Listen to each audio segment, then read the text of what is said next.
And here we are. Welcome, ladies and gentlemen, to this February edition of the Yeenstream. I have with me a guest who needs no introduction, so I'm not going to introduce him. What? Well, okay. Dude, come on. As you can see by the cute little letters up there, this is Zeke Hyena. Hi, guys. I'm back. And I am Uncle Kage. And, really? Yeah, let's see. The words don't quite line up the way I wanted them to. Okay, so that means you got to scoot over like that way, I think, right? Could. Scoot over. All right, everybody do this dance, this to the left, slide to the left. How's that? There we go. That works, yeah. We really should have checked the light balance because your muzzle is all dark. But that's okay. We're I was going to say, the white balance right now is a little too white because we got so much white here and, I'm just saying there's white balance. Speaking of so much white, we were going to have Tianlong on the stream tonight, but he's all like grumpy. Well, we ran into a small problem when he tried to cross the border. They asked him when he was last in China. Right. Yeah, that was fun. So, yeah, it got me as the backup, right? Yeah, I see how it is. Well, because when's the last time you were in China? I don't think they have hyenas in China. There you go. Yeah, we can't be scavenged for, like, black market organs and all that. I didn't say that. They didn't come from me. Please don't arrest me, China. True, yep. I've got a bit of a cough tonight. It's not because of going to China. It's because I really blew my voice out at Furryality this week. Where the hell was I? No. Furryality, First Squared. First Squared, yeah. It's one of those things that has, like, the fur in front of it, and it's like a reality of some sort. Yeah, and I don't think it quite healed because it's still kind of raw. Oh, well, you didn't catch concrete, I hope. No, it's just my throat is hoarse and it will not come back, and I'm coughing a lot. Like that. So, what's the best thing to do when you're coughing a lot? You drink something. Like water? Something that has a lot of water in it. Oh, okay. Well, water and hopefully like something that'll like disinfect it, right? You know? Exactly. Yeah, exactly. Got to get all the germs out. Now, as many of you know, I was very, very, very honored to be invited to JMOF back in January. Yeah. Just a few weeks ago, really. And something that is unique about JMOF is a local sake brewer actually makes a very, very special JMOF specific vintage of sake. Dude, that's amazing. Yep. Like, it's like people are being like, oh, my convention's got, a great restaurant. My convention's got like a great venue. How many other conventions can really say that they have their own like brewery or alcohol provider? Exactly. Okay. Alkali, get on the ball.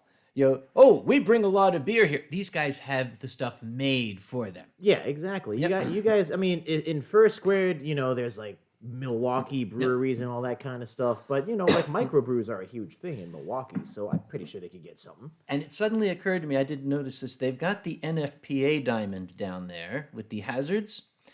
Fire 0, the health is 0.5, but the special hazard in the bottom is fur. So, okay. So, this, you remember I'm always talking about the bottling date? Yeah. This was bottled in January. Wow. So this is less than 2 months old. Barely a month old. Yeah, exactly. Wow, it's so young. It's not even got time to like turn into like any sort of real liquid. It's still in its basically in its like prebescent stages. The prepubescent stages. Yeah, I meant you to say haven't that. had enough. We're gonna get you drunk so you can be cut off. Okay, well, I'm okay with this plan. So, like, dude, what am I drinking with? Because I don't. Unless you want me to put the whole bottle in my mouth, but that as sends hot the as wrong. that would be. Yeah, that sounds the wrong messages, dude. Come on, I haven't even had anything to drink tonight. We are going to borrow Tianlong's measuring cylinder here. Oh, you mean that scientific thing that he always uses? Yes, we'll give you exactly 100 milliliters. Not a single more or less. Well, a little less. Come on, dude. Okay, I meant not a little less. There we go. Not a single less. we're just going to give you a couple of extra millipedes. Yeah, there we go. I love me some millipedes in my drink. Everyone, Don't move the millipedes in sofa, my don't drink. move the sofa. I'm pouring. There we go. All right, now I do have the straw in there. That's going to change it a little bit. Oh, well, All it right, doesn't there we matter. There you are. Yeah, there we go. I like the straw. It matches my eye color. I'm curious to see how you like it. Well, cheers to you and to all the fine folks at JMOF. Cheers. There Yeah. we go. I've never been to JMOF, but, it sounds like a pretty cool place. It's in where? Japan? Yes, it's in Japan. That was not the answer that I was ready for. Wait a minute. Have you ever had sake before, Zeke? No, because, like, people... Okay, that's the thing. I live, like, with Tianlong. Like, he's my roomie, and, like, he's always, like, storming and grumbling, and then, that other dude, Ronnie, feeds him sake, and then he's all nice and quiet and cuddly. But... Like, for me, I just look at sake and I'm just like, this is some weird black magic rice shop. Like, okay, let me explain it. Rice, what? Try it first. Well, let me get my piece out. Okay. Rice for me is like the stuff that you find on like sushi, and it's like the stuff that you put into like sushi so that, you don't just like gorge on all the delicious fish and all that. It kind of like is their cheat way of like filling you up so you don't order more sushi. So like that's my perception of rice, but I never had good sake before. Is this good stuff? This is definitely good stuff. Okay. This is, try it. All right, let me try this stuff. All right. Okay, everybody wait. Let's see what he thinks of it.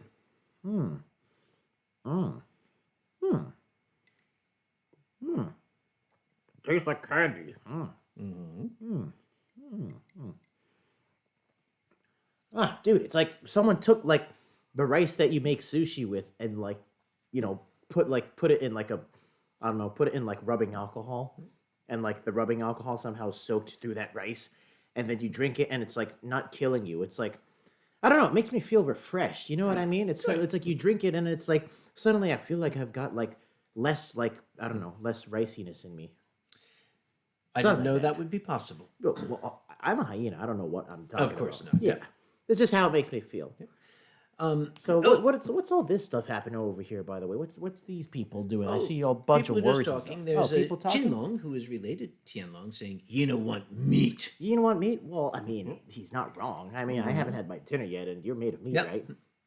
And Alkali is apparently telling Caraway he is a young spring chicken, just the way Alkali likes it. Anyway, Yeah, I'm pretty sure that we need not say that. And Windglide Angel Dragon wants us to sing the Bumblebee Tuna song together. We haven't even started drinking. Windglide, give us some time. Grows on you, right? And Dave Nivius says, and this is a very odd thing to say, What's that? I always thought sake tastes like pistachios. I mean, I was eating pistachios earlier Yes. because you had no meat in your house. I couldn't stop him. He was No, just I was a going through pistachio- pistachios. Dude, like- you know how? Okay. It's like I basically have like a fixation on pistachios. It's like when you grab the pistachios and it's still in the shell and you go like, and that feeling is just like, oh, I just got into the good stuff, and you're like, yum yum yum yum, and then you got to go for the next one. And you go and you go yum yum yum, and that just happens over and over again. Is that just me? Yes. What? No one else feels like that with pistachios? They're so addicting. I think I have a problem with pistachios. I think you do. I think I'm attachios to pistachios. Don't make me smack your muzzle. They'd like that. Ow, dude. Eddie. What Eddie, else? Eddie the Weather Fox is here. Hello, Eddie. Oh yes, Marauder pointing out today is 02/22/20 at 8:02 p.m. We are going to have a palindrome. So somebody make some noise at 8:02. We'll say, "Yay, it's a palindrome!" Now it's gone. Oh Wait, well. what the hell's a palindrome? A palindrome is one of those things that is exactly the same forward as it is backwards, Oh, okay. like a push me pull you. Oh, okay. I guess that makes sense. You people have weird customs and shit like that. True. What else is happening right now? Let's see. People are saying something. I can't read. I don't understand these words. What do I look like? I'm a scholar? Nah. Alkali is answering Colby Pop. Colby says, "Sup, Eddie?" And then Alkali says, "Probably not if you gave it to him." I think we must have missed a question. Oh well. Something like that. Well, you brought up something that I'm actually kind of related to, which was First Squared last yes. weekend. Yeah. So First Squared, that was like in Milwaukee, I think I already said. That was a pretty fun weekend, wasn't it? So I had a fun time. So they had like my human out there. They had Ronnie, and then they also had the guy, the old dragon that apparently shares a bunk with me, which is Tien. And then what he does? I mean, he do you know how loud he snores? It's amazing. It really is amazing. I didn't realize that that was the inspiration for the Inception horn. I'm just picturing you and Tien sharing a bunk. It's a very Okay. hot image. It's not really sharing a bunk so much as it was my bed, and then Tien one day just came up with something like that. Very dragonish. Yeah, it's very dragonish. You know, he puts on that voice. Like I'm pretty sure most people in the chat are familiar, but it sounds something like, "I am Tien Long. I am going to have your bunk now." And then he kicked me out, and it was kind of bad. And then like now I'm sleeping in like the closet or something. So people keep on saying I'm in the closet. I'm tired of it. But yeah, first grade. Back to that topic. So they had me out there too, and I was running the dance competition, and I think you were also in the dance competition too, weren't you? I was judging it. You were Yes. judging. Were you judging in American? Mm-hmm. Good. Because Judging it silently in American. judging silently in American. Yes, this man over here was judging in American. I was judging in Yeen. Yeah. Actually, I was the MC, and people kept on telling me they wanted me to take my shirt off. It was kind of weird. I was going to give him a shirt to wear so he could take it off, but he's already... Nobody wants to see me take my shirt off this early in the stream. Maybe 3 hours in. If you did, it would be very, very weird right now. Yeah, very weird, and also everyone would probably need to. Yeah. We'd have to change the rating of this stream. Yes. Colby Pup, the bottles of wine at F2. I got lots of wine at first grade, Colby Pup. I couldn't take them with me, so Alkali, I'm trusting him to mind my wine for me. Dude, wasn't it funny? I remember that you like literally took a recycling bin and you put all the bottles in there, and then you like lugged it all the way to Alkali's room, and you're just like, "Hey, dude, you're gonna take this recycling bin, and it's gonna be full of wine. Hey, guess what? We're gonna drink it." Yep. M.M. Kenny is pointing out fire trucks and stuff going on, lights and sirens somewhere near A&E. Well, Mr.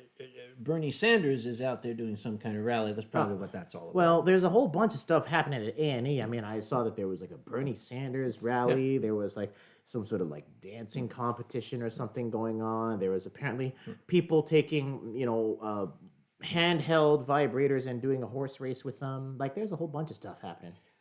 Moving right along. We have to pass along a message to Tianlong. We're supposed to tell, this is from Journey Angel Dragon, we're supposed to tell Tianlong not to steal Julong's wine. Apparently it's kosher wine, so we're not allowed to steal that. Oh, kosher? He don't want no kosher wine. Okay, knowing Tianlong the way that I do, he don't want no kosher wine. It's not going to sit kosher with his liver. Mom is here. Hi, Ma. Hi, Mom. And we mentioned Alkali is here, good friend. I heard a rumor that Alkali is going to be visiting North Carolina in a couple of upcoming weeks, so you might well see him on a wine stream. Really? soon. Now? Yes. Yeah, okay. Well, that's cool. Do you know what weekend that is? The weekend of the 14th. Yes, March 14th. Okay, March 14th. Yeah, that's pretty cool.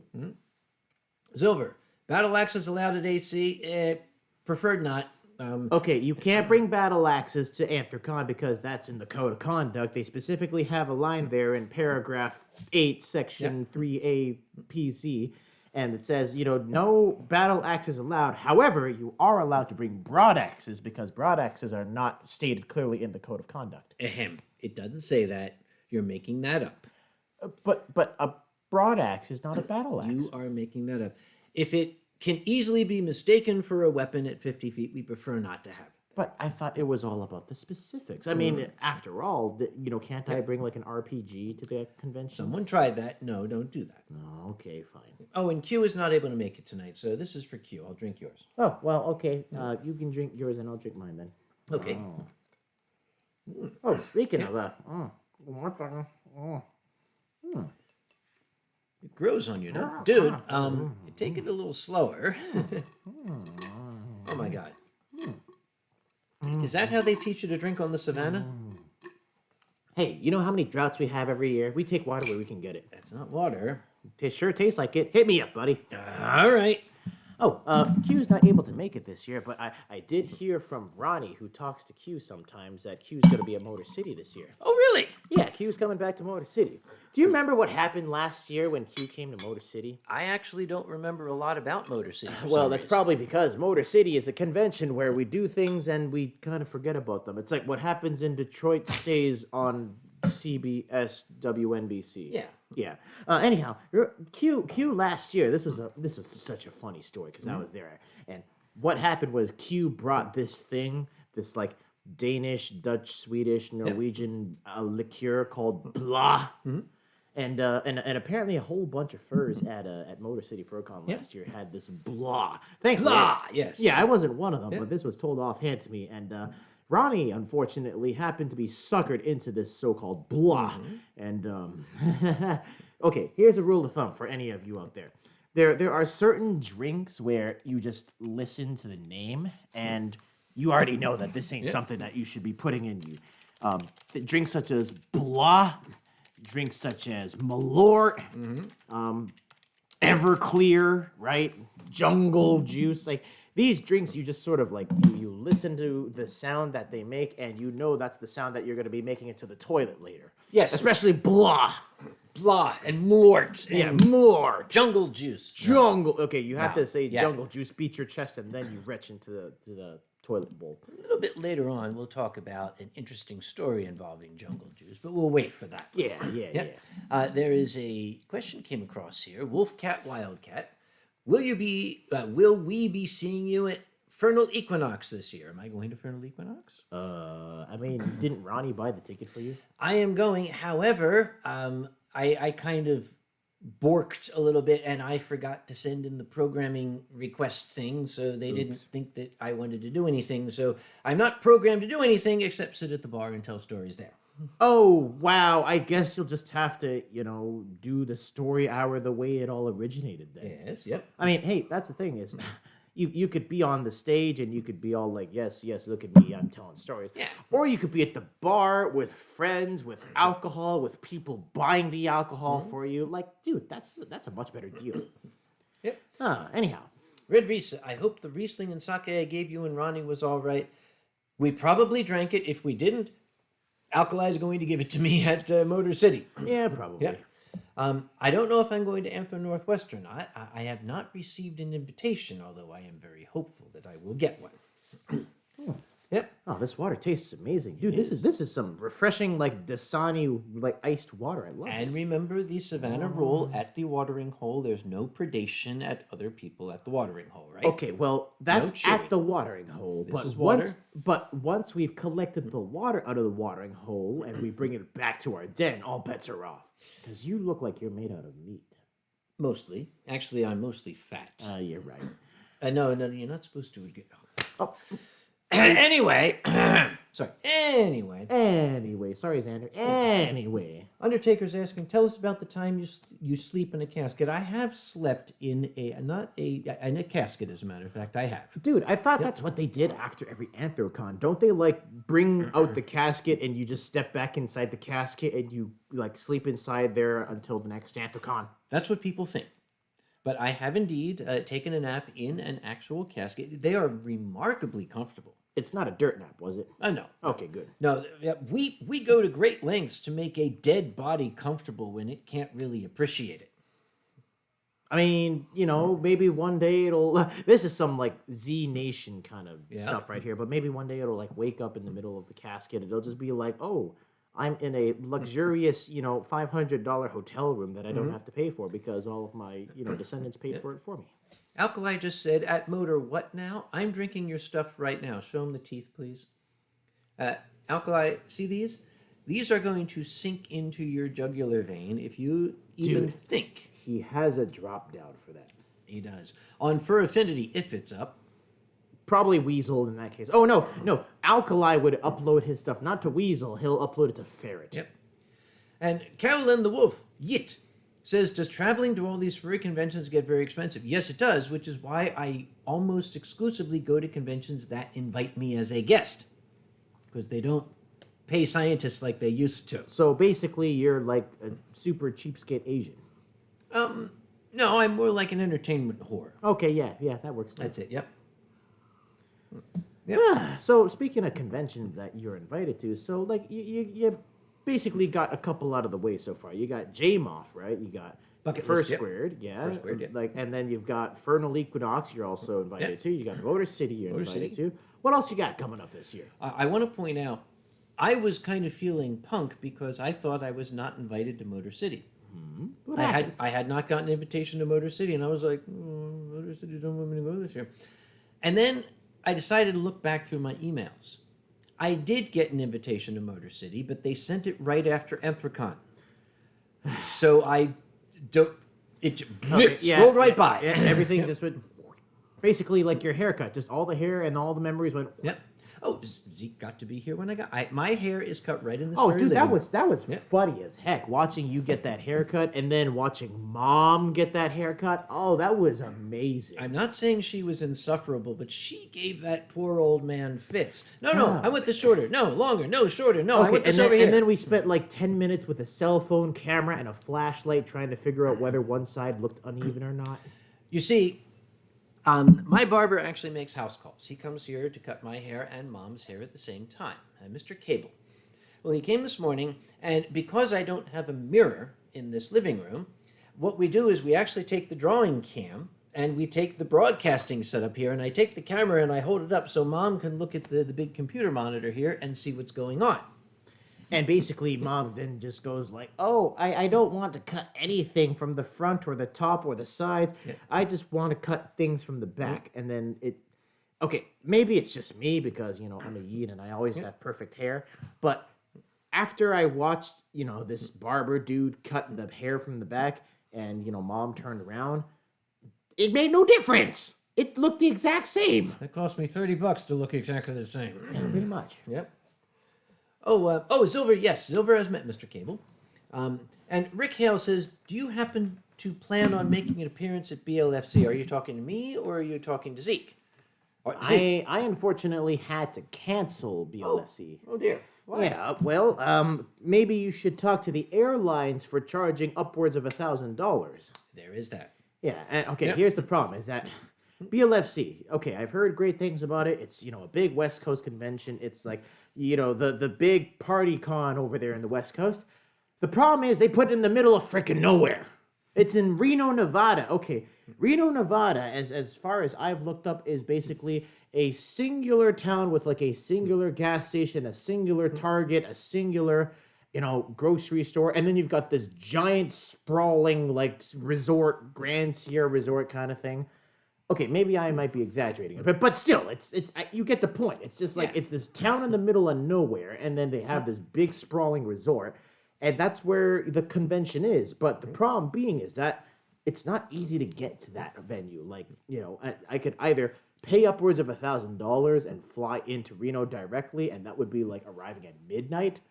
Or I could fly to San Francisco and fight through San Francisco traffic to get to Reno 3.5 hours away, and that would still arrive at midnight. Like that's just not a good plan for me. And I can state categorically, I am not going to go to BLFC.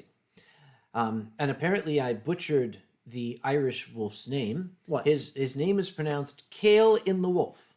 Kale in the Wolf. This is for you, Alkali. Yes, his name is Kale in the Wolf. There's definitely a drop down on Furfitty for that. There's more to it. It's pronounced Kale in the Wolf YouTube lol no hard feelings. That's a mouthful that I am not going to take. Well, Irish people have very long names. Yeah, like McDonald's and stuff like that. Ursula, Ushi is here. Hello, Ushi. Oh, who's Ushi? Ushi is the mother of Germany's finest barman. Oh, that is Andre Opitz's Mutter. Hi, Ushi Mushi. Oh, Ushi, das ist mein Freund Zeke.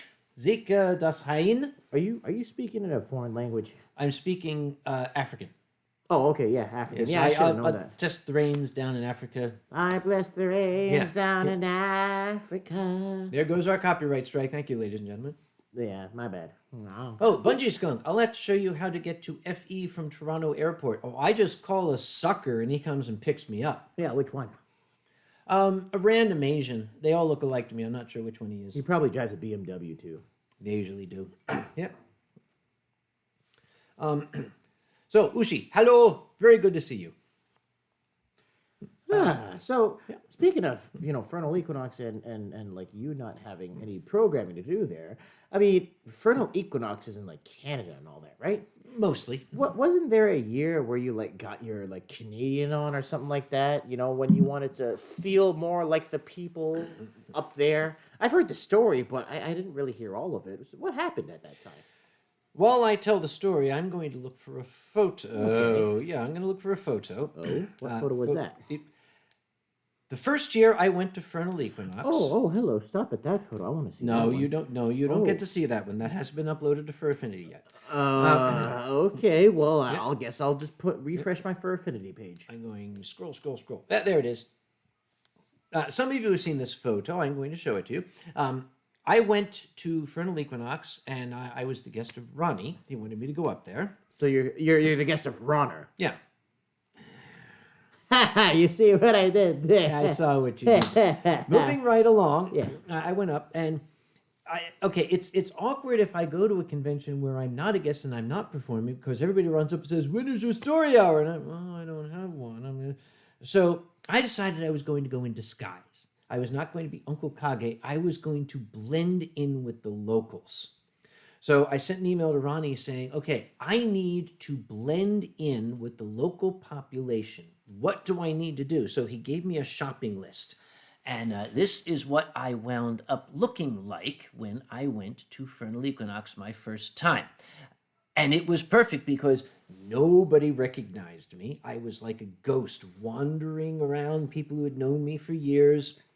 And, of course, it was a little bit awkward because I'm shuffling around, and behind me I hear something to the effect of, "It's good that stupid asshole Uncle Kage's not here." So, just keep walking. Well, I mean, I will say that even if they said that it was good that you weren't there, you Canadianed harder than, like, most Canadians ever do. Yeah. Hang on, Silver. Silver has just invited Alkali to a drink at Anthrocon, because Silver's going to Anthrocon. And Alkali says, "Sure." Okay, cool. Alkali, I need to remind you, he's going to Anthrocon because he didn't run away fast enough. I put him on staff. So hopefully he'll have a few moments of free time to have a drink with you. Wait. What? Silver is going to Anthrocon. Silver's coming to Anthrocon. Wasn't the Viking invasion in 2017? Yes, but he's a little bit late. He's a furry. Oh, he's on furry standard time. No wonder they lost their territories. Anyhow. Yeah. Let's see. Cronus is asking, what do you think about the legal drinking age in different countries like England? Okay, different countries at different drinking ages. I think the United States is completely silly. You can't drink till you're 21. You can vote for your leaders. You can fight and die for the nation. You can drive a car. You can own a gun. But you can't drink alcohol. No. That's just stupid. Well, remember, you got to think of the children. Why don't we just raise the drinking age to 50? I would be very sad then. I wouldn't. Well, did you just date yourself? Now, all these kids in the chat, you know what they're going to say, right? All these kids are going to be like, well, I wasn't born in the... I'm waiting for the first son of a bitch to say that, yes. Okay, now they're all going to say that, dude. Yeah. Your fault, not mine. Oh, Onyx Flame, do you have any new tumor cats? I do not. And I did see that you upped your patronage.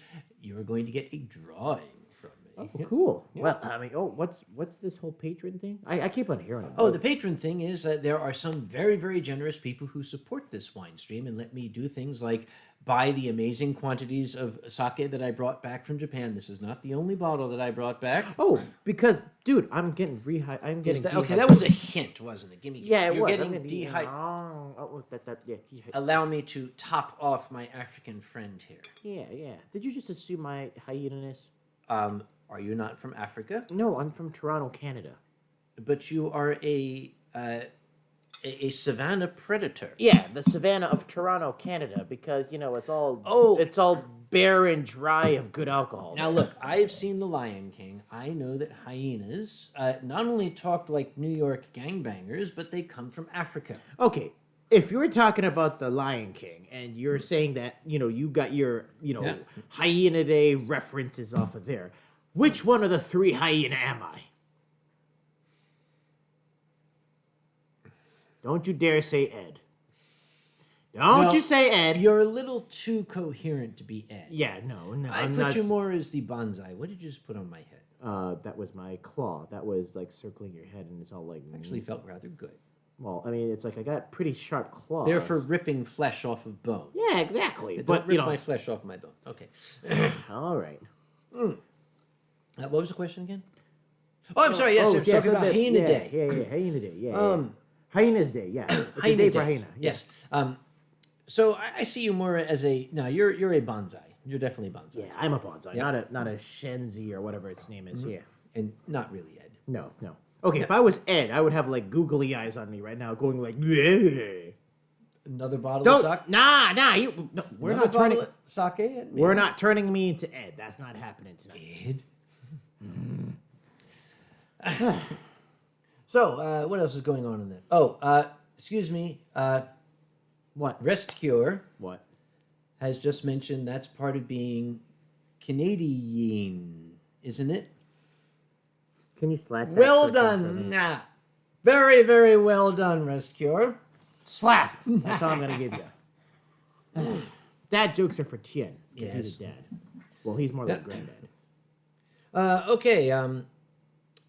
And Kale in the Wolf says, "Have you ever played Skyrim? I have not played no video games you children are always playing." I haven't played Skyrim, but I actually have played Elder Scrolls Online, which is basically part of the same series. I mean, it's pretty cool because, you know, they have this very big immersive world, and it's like your standard RPG, but dialed up to 11. Yep. And they also have, like, big, handsome lion guys, and I'm just like, oh. That's the Khajiits, right? Yeah, the Khajiits, yeah.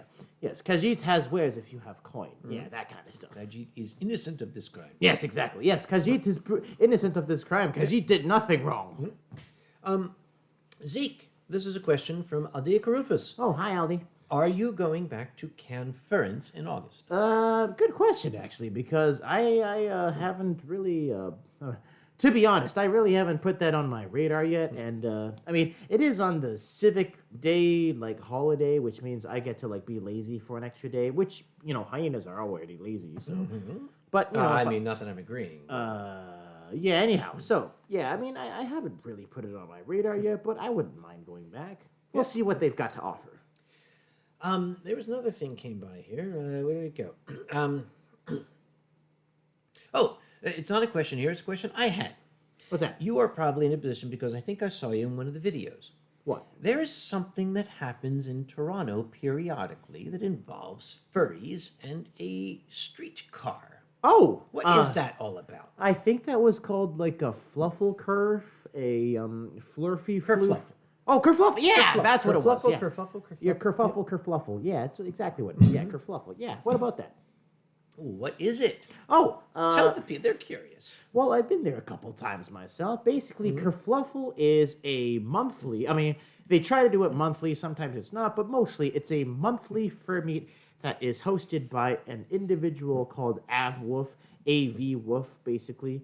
And he basically hosts these really, really unique parties. And I don't say fur meets because, well, I mean, they are meetings of furries, but they turn into, like, full-blown parties. They even feel like mini conventions sometimes, and they usually happen on the weekends. So basically, he books these really cool venues that, you know, furries can gather at and have a really unique experience. You know, you could be on a pirate ship one month, and then the second month you could be in a historic pioneer village, and then the next month you could be in a roller rink arcade, and then the next month you could be in an indoor jungle gym, and then the next month you could be in the Toronto Zoo.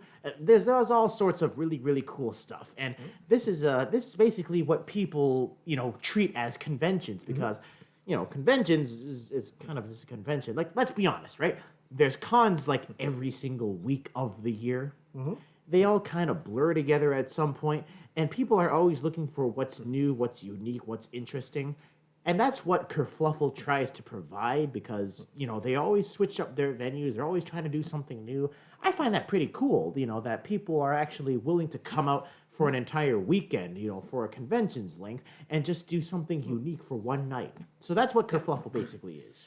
I just realized something. Yeah? While you were talking, suddenly something. I was thinking we had forgotten something, What? and we did. Did we, or did We you? forgot to have dinner. Oh, should we, like, try having dinner? Too late. Oh, well, that's the thing, is that, dude, I looked in your fridge earlier. You ain't got no meat for me. There's bao.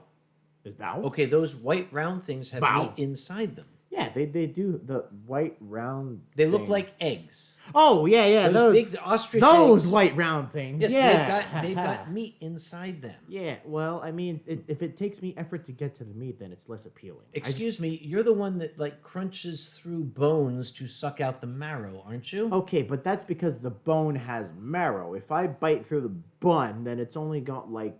Meat.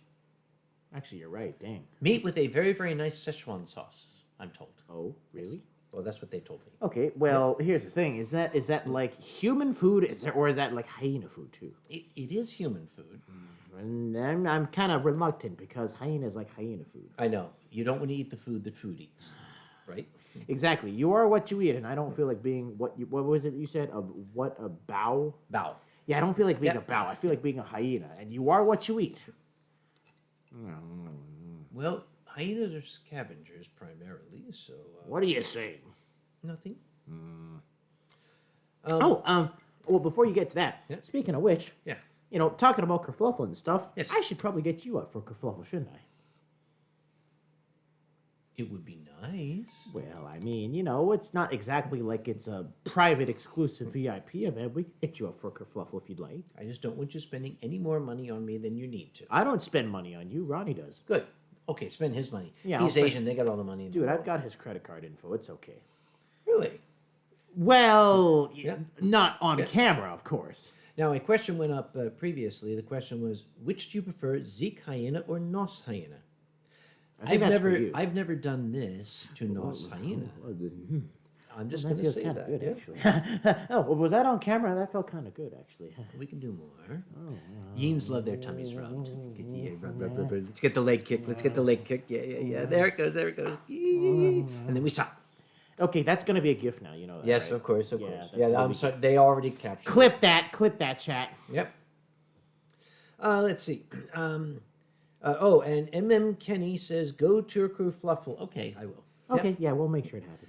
And Kale in the Wolf says, "What's your thoughts on young furs in general and young furs going to conventions like Anthrocon?" I'm not sure I understand the question. I Okay, welcome well, that. well, here's the thing: is young furs. Okay, I already thought furries in general were like young at heart, Yeah. but I've actually started to notice over the past 2 years alone that we've had a boom, like an actual surge of furries that are under the legal age. Which I guess that's the definition of a young fur now, because well, I mean, you look at the demographics. Majority of furries are between the ages of 20 and like 30. So young furs, I would assume, would be anything lower than that benchmark. So I guess the question would be, how do you feel about those furs? Dude, I've said it before. I'll say it again. Anybody under 30 is a child. Anybody under 20 is a fetus, for God's sake. Okay, well, how do you feel about fetuses being at your convention then? As long as they are still inside the mother and gestating, that is perfectly fine. I'm gonna go for the more politically correct answer, and I'll say as long as you're having fun, Yeah. and not breaking the rules. But children under 12 must remain with their parent the entire time. So the fetus may not go off on its own. It must remain with... It's what I just said. Okay, there's definitely some like drop down or fur affinity folder for that. Never mind, we're gonna keep moving We on. probably really should have had some food before training. Rick Yeah, Hale. speak for yourself. As in Rick Hale Eyewear here in North Carolina. There is a Rick Hale Eyewear here in North Carolina. Every time I see Rick, I think that. For me, what is the furthest west con you go to? Okay. Well, dude, haven't you like traveled around the world? Yes. What do you mean by west? I've been to Anthro Northwest.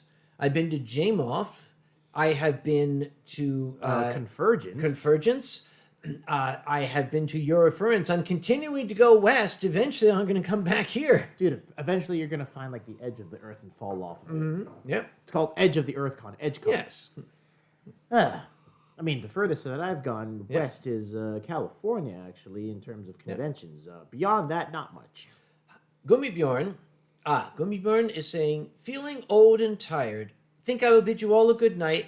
Shake myself a whiskey sour and enjoy it with a more relaxing movie before bed. Notice the order, but that's it. Yes, I am tired. I am so tired. I have to make a whiskey sour. Hold on. Didn't we see Gummy Bjorn's tweet earlier?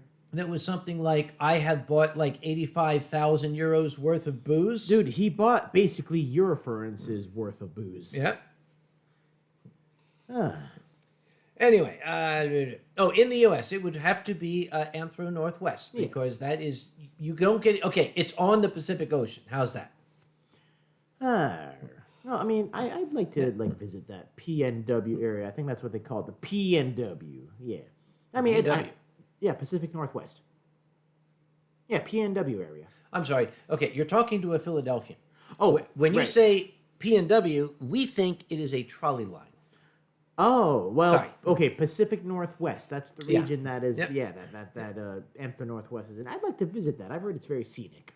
There is a spaghetti dragon in Channel. Really? Yes. Which one? What do you mean, which one? There's only one spaghetti dragon. I thought there were two. He says, Trachetto Draghi and Joey are both here. Oh, Says, those spaghetti dragons. Hi, spaghetti dragons. Oh, Buonasera. Ronnie give a nickname for the other one. What is that? The something to do with like supplies or supplies. Supplies? Yeah, supplies. Oh, you like sound very Asian now. Supplies! It's a supply fox. Yeah. Yeah, there's a spaghetti dragon. Yep. Okay, he told me once before when he was in Italy staying with the spaghetti dragon and the supply fox. Yeah. Yeah, those are the two that he stayed with. Yeah. So, Anyways, hi, spaghetti dragon and supply fox. Buonasera. And here we have Buona merda. Yes. Oh, Gummibjorn. Good night, Gummibjorn. Thank you for joining us. Is he really turning in that early? No, he is. Oh, I am so very tired. I have to make myself a whiskey sour and watch a movie and go to bed. Okay, during the course of that movie, I'm pretty sure that whiskey sour is going to refill itself. Have fun wherever you are doing and all that whiskey sour stuff.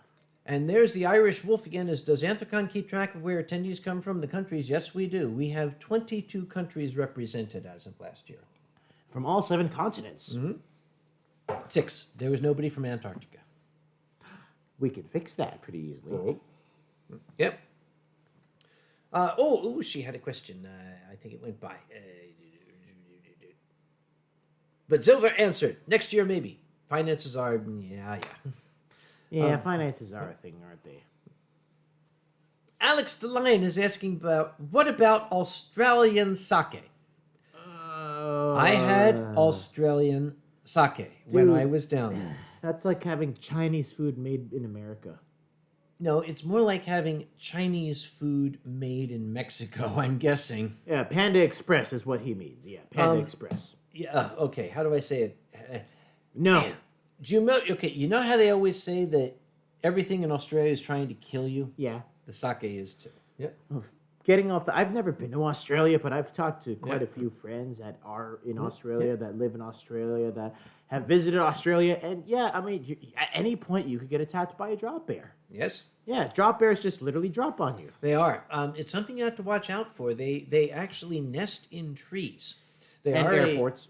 They're a subspecies of the koala, but they are carnivorous, and they will hide in trees, and they will literally jump on you from the tree. That sounds kind of, that sounds kind of, crazy. Oh, Jeffrey Costa has just said some interesting words What's that? might require a story from Zeke. What's that? He said, Drinky McDrinkface. Drinky McDrinkface. What's that? You heard that story from Ronnie. Did I? Oh, Did you? Wait, hold on. That wasn't too long ago, was it? That was at a recent convention we shall not name. Oh, for yeah. privacy. Yeah. Recent convention we shall not name. Drinky McDrinkface. Well, I mean, Ronnie was kind of like, with some of the details, but I guess I could tell like the Reader's Digest version. Give us the Reader's Digest version. All right, Drinky McDrinkface. I mean, this could be classified under the category of kids that didn't know their limit, except this kid hit his limit before he even established one. Yeah. Okay, Drinky McDrinkface at a convention that was definitely not last weekend. Unnamed convention. Unnamed convention that did not happen in the USA last weekend. Or did not, we are not saying. Yeah, we can't happen to say whether it was in Milwaukee or not. Yes, And north, south, who knows? yeah, north, south, in Wisconsin, we don't know. Yeah. So, anyhow, Drinky McDrinkface, he was he wasn't having the greatest night. Let's just start with that. He was having a fantastic night, I heard. Okay, he was having a fantastic night, but not necessarily sharing that fantasticness with everyone around him. Yep. This guy apparently had himself a fit of Everclear and jungle juice in the same night, and he decided that it would be a great idea to wander around the convention under the influence of said substances. Yes. So one of Ronnie's friends had literally just stepped out of his convention room because, that's what happens at conventions. And he basically saw Drinky McDrinkface stumble out the room literally right next door. And Drinky McDrinkface was playing bumper cars with the hotel walls. So imagine this is a hotel wall and this over here was a hotel wall. He was going bonk, bonk, bonk, bonk, bonk. And this friend of Ronnie was just like, okay, I think you've probably had enough. Mm-hmm. So he took Drinky McDrinkface over his shoulder and was like, okay, maybe it's time to bring you to that's not Con Ops. Okay, they're screenshotting this right now. Yes, they are. Yeah. Okay, all right, go on. So they decided that they were gonna bring them to somewhere safer. Sorry. Go on, keep talking. Okay. While he spits out my fur from his mouth, so he was like, "Oh, I'm gonna bring this guy to somewhere safer." Ronnie happened to notice these two ambling down the hallway, and Ronnie was like, "Eh," and then at one point, Ronnie decided to get up and go towards, I think it was the super sponsor dinner that they were at. Mm-hmm. And Drinky McDrinkface and this friend were then accompanied by another friend. And Drinky McDrinkface wasn't really standing on his own 2 feet. So Ronnie decided that he would step in and offer him some help and brought him a chair. And Drinky McDrinkface, as soon as he sat on the chair, started playing bumper cars with the walls of the hotel, like bonk, bonk, while he was bonk. in the chair? While he was in the chair, yeah. Oh, that's impressive. Yeah, he was, dude, he was going for the high score in bumper cars or something. Mm-hmm. And this guy was in fursuit too. So basically what happened was Drinky McDrinkface had, a lot to drink, as you could probably tell. Yes. And Ronnie ran and grabbed a wastebasket, and he had grabbed a pitcher of water so this guy could hopefully hydrate himself and get whatever it was in his system out. And Drinky McDrinkface was a rather happy drunk. He came up with what Ronnie called the greatest hits of this unnamed convention that definitely didn't happen last weekend in Milwaukee. Absolutely not. Yeah, definitely or did not. We're not confirming or denying. Yeah, exactly. Yep. We don't have our lawyers here or anything, right?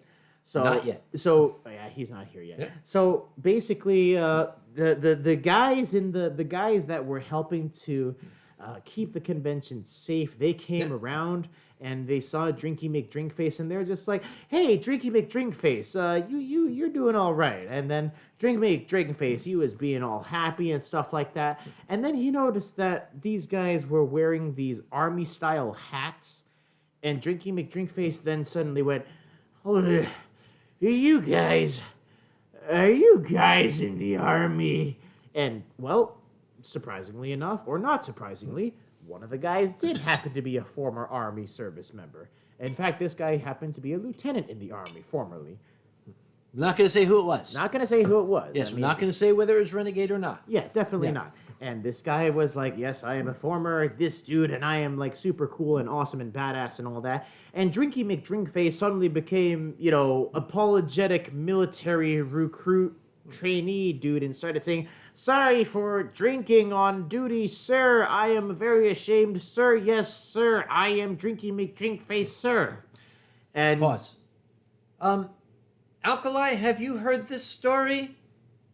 Sorry, continue. Anyhow, and Just asking. Drinky McDrinkface kept on blithering on, and because the dude, the army dude, felt kind of sympathetic for him, so he kind of played along, and Drinky McDrinkface went, "Oh, sir, permission to puke, sir." And of course the former army lieutenant said, "Permission granted," and Drinky McDrinkface said, "Yeah," all over the wastebasket that we gave him. Thankfully not the army lieutenant dude. Yeah. And then it started getting real interesting after that. There was a bunch of quotes that Drinky McDrinkface dropped on us, but I don't know if it's appropriate to drop on the stream. Let's not. Yeah, let's not. Let's just say Drinky McDrinkface, he gave us all a good laugh that Saturday night. Now, I was told this story on Sunday morning at breakfast. And one of the people telling the story pointed and said, "Oh, there he is." And I said, "Which one?" They said, "Him." I said, "That guy?" "Yeah." So I jumped up and I ran to him and said, "Oh my God! Oh my God, it's you! You're the guy! Can I hug you? Oh, this is amazing! Oh, this is, let me get a picture with you." And he was like, "What? What?" I said, "You're drinking McDrinkface." I don't think he's going to do that again. Yeah, I think that lesson was pretty well instilled. What happens in Milwaukee, or definitely not Milwaukee, definitely does not stay in Milwaukee. Oh, apparently Alkali did not hear this story. Which is good, because it has nothing to do with anything Alkali needs to know about. No, Alkali. That was a purely fictional story. We That only told that did not or may not have been in Milwaukee. Alkali, this is purely a work of fiction. This is Ursula Vernon's newest horror story. This is definitely not inspired by true events that happened in Milwaukee on the weekend of February 14th. So Or not. Yes, or not. So just take that into account when we tell the story. Alkali Bismuth is going to go sit in his corner without my wine, I should hope. Well, I mean, it's alkaline bismuth. I'm pretty sure every corner of his house has wine of some Yes. sort. Yeah. Let's see. The Irish Wolf is asking, my favorite story time story you've told at St. That's hard. I like a lot of my stories. But I think my favorite story hour was the Anthrocon 2002 story hour. Oh, which one was that? That was Les Tourniquet Mangeurs d'Hommes de Paris. The man-eating turnstiles. Yes, the man-eating turnstiles of Paris. Because so damn much happened to me when I went to France, I got an entire story hour out of it. That's when I introduced the fandom to my colleague in Rotterdam, Peter Kool. Peter Kool. Peter Kool. What a perfect name. Sounds like a cool guy. He was. His name was Peter Kool. Yeah, you can't get cooler than that. That was the one where I was going and I was going to meet Peter Kool for the first time.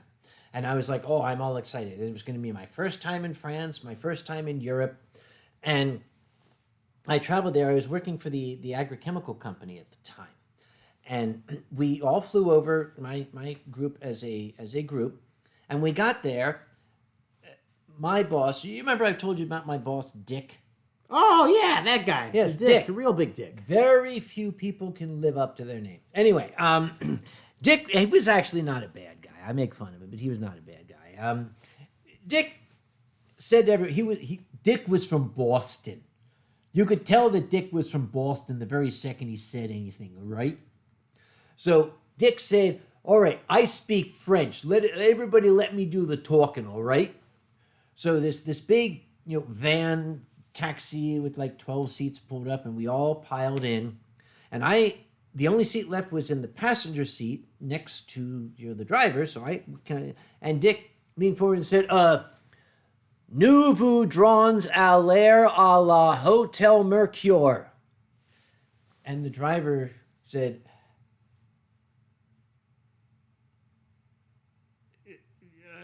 and I said, I did the Tianlong thing. Just like that. Yep.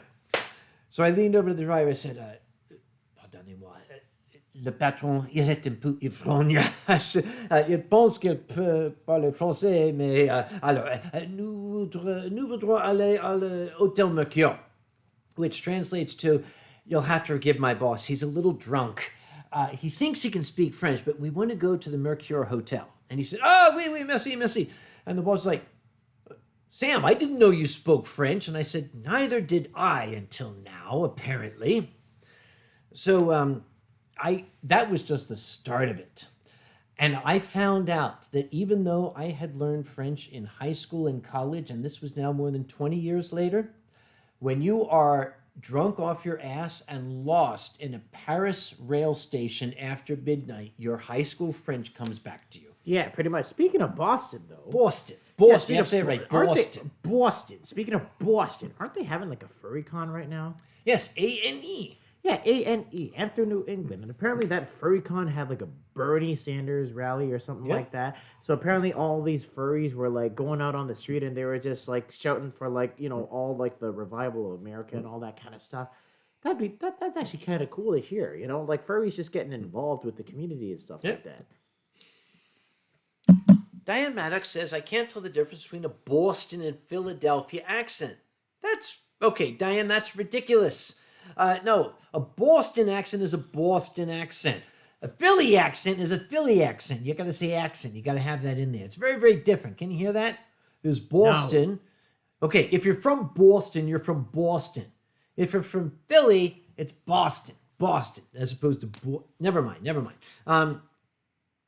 And Kumo is asking, wasn't it Japan Rail Lines you couldn't find anybody that spoke English and your phone was dead? Actually, no, my phone wasn't dead, but I could not find anybody who spoke English at all. But here's the thing. I learned this in Japan. What? They're a very, very charitable and nice and polite people. Is that a hint? And every time I tried to speak Japanese, they all said the same thing. Your Japanese is very good. All right. Your Japanese is very good. I'd spit something out and they'd smile and look impressed and say, your Japanese is very good. I later learned that is what the Japanese say in English. What they want to say is, would you spit that dick out so I can understand you? Apparently you must have had a lot of dick in Japan. Very few men can live up to their name. Anyway, it was always, your Japanese is very good. Here's how you know. If you are in Japan and you say something in Japanese and they say your Japanese is very good, you failed. They're just telling you you failed. Dude, okay, I might be from like African descent and all that kind of stuff, but like I have a pretty good understanding of Asian culture and living with Asians and all that. I'm pretty sure they don't need to tell you that they're disappointed in you for you to feel disappointed. Dude, come on. It's the Asian father glare of disapproval. You can tell just from them looking at you. Wait a minute. Beowulf says Cheetah Paws is from Japan. No, Beowulf, he is not from Japan. He's from Singapore. Yeah, Cheetah Paws is Singapore with some Thai descent in him. He must. Yeah, absolutely. He's got to have some Thai. Cheetah Paws. Cheetah Paws. Yeah. Anyway, in Japan, if they say your Japanese is very good, that means your Japanese sucks.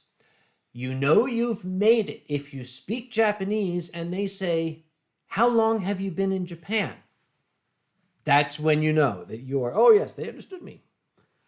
All right. Yep. I am going to be right back because I've drank so much of this delicious Dasani hydrating water that I gotta pee. Do me a favor. Yeah. When you come back, would you visit the refrigerator and select another bottle, please? Which one? It's up to you. Okay, I'll do that. You select one. All right, I'll be right back, guys. I gotta do that whole thing that hyenas do when they drink too much good water and stuff.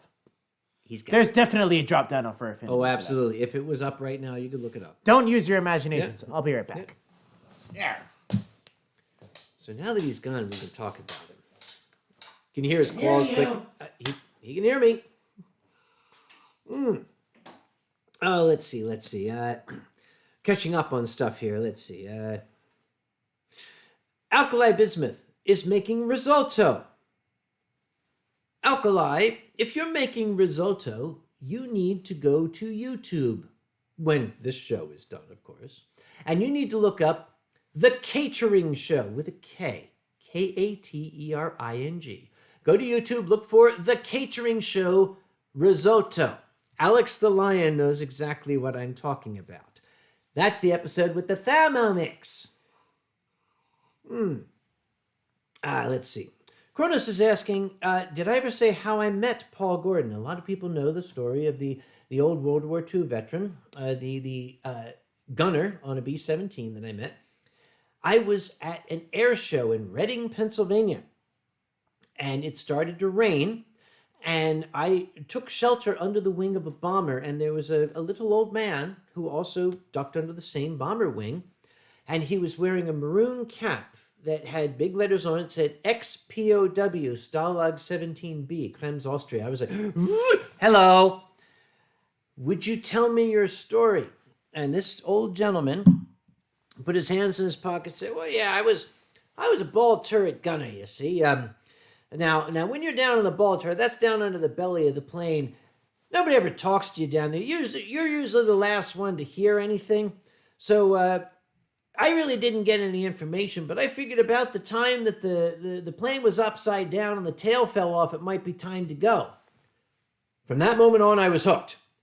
And he was telling his story, and this crowd started to gather. More and more people, some of them under the bomber wing, some standing out in the rain. There were dozens of them just gathered around this little old guy who's just telling a story. And I thought, oh my God, it's the Uncle Kage of the 1940s. We remained very good friends until the day he passed. I still miss him, a fantastic man. Let's see. Diana Maddox, do you have a favorite restaurant in Pittsburgh? Oh, okay. A singular favorite? No. My two go-to places in Pittsburgh are Pizza Parma, the former Fernando's on Liberty, and I absolutely love to go across to Tenpenny. Why? Because they're close. I don't have to go very far. I also give me stuff for free. Let's see. Wind Glide Angel Dragon. Other than partaking wines, blah, blah, do you enjoy drinking tea? The answer to your question, Wind Glide, is yes, I do enjoy drinking tea, but I'm not supposed to. The doctor says I can't. I love tea, but tea is very, very high in oxalic acid, and I am a very, very talented kidney stone former. Oh, I hear the click of claws on floor. Click, click, click, quack, quack, quack. Hello, Zeke. What Hi. did you bring to us? I brought this stuff right here. Oh, let's see what it says. What does it say? I don't know. Why don't you read down there and say? Take it out of your crotch. Oh, first. yeah, I know yeah. what you're doing. Hold it up so what people can see it. It says some squiggly line thingamabob. Yes, this is one of the bottles I brought back from Japan. We don't have the foggiest idea, but we can tell. Here's what I can tell you. Okay, I can tell you. Okay, first off, it has a very, very shiny font on the front, which means that it's definitely made from the highest grade font. May I? I mean, sure. We have the bottling date. You see it there? October No, 2019. dude, that's barely legal. In sake. In sake, Yeah, in yes. sake age, Yep. that is.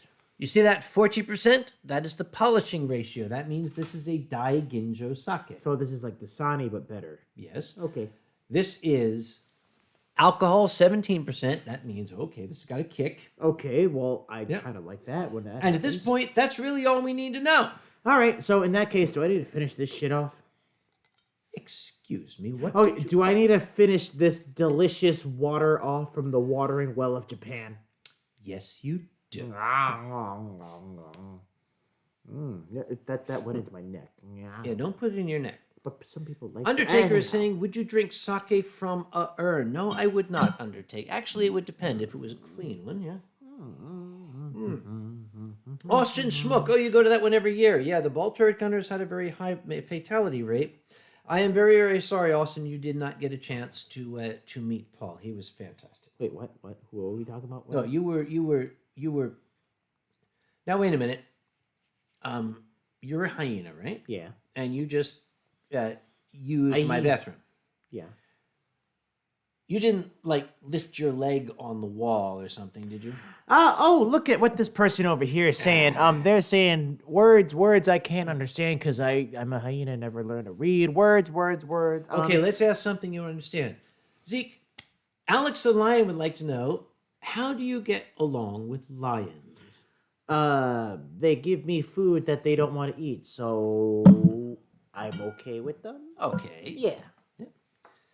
Andrew Griffin is asking, are you going to Confuzzled this year? I'm sorry, I can't go, Andrew. I hate to say it, but with the uncertainty with the British political situation, I didn't want to risk it. No. Yep. Well, Bach would like to know if Zeke is going to Eurofurence. I'll be there. Will you? Yeah, I'll be there. Will you be dancing? Okay, apparently, let me just put, Keep talking, I won't be mad at you. did that spill on your lap? Keep talking, I won't be mad at you. I mean, I'll drink it off your lap. I don't mind. You're going to be drinking McDrinking? Yeah, I'll be drinking. Answer the question. Yeah. So apparently, I was at Eurofurence last year, and like people were like, "Oh my gosh, you're at Eurofurence! That's awesome!" So there's like this whole like, "Oh my gosh, Zeke, are you gonna be at Eurofurence?" kind of mood going on right now.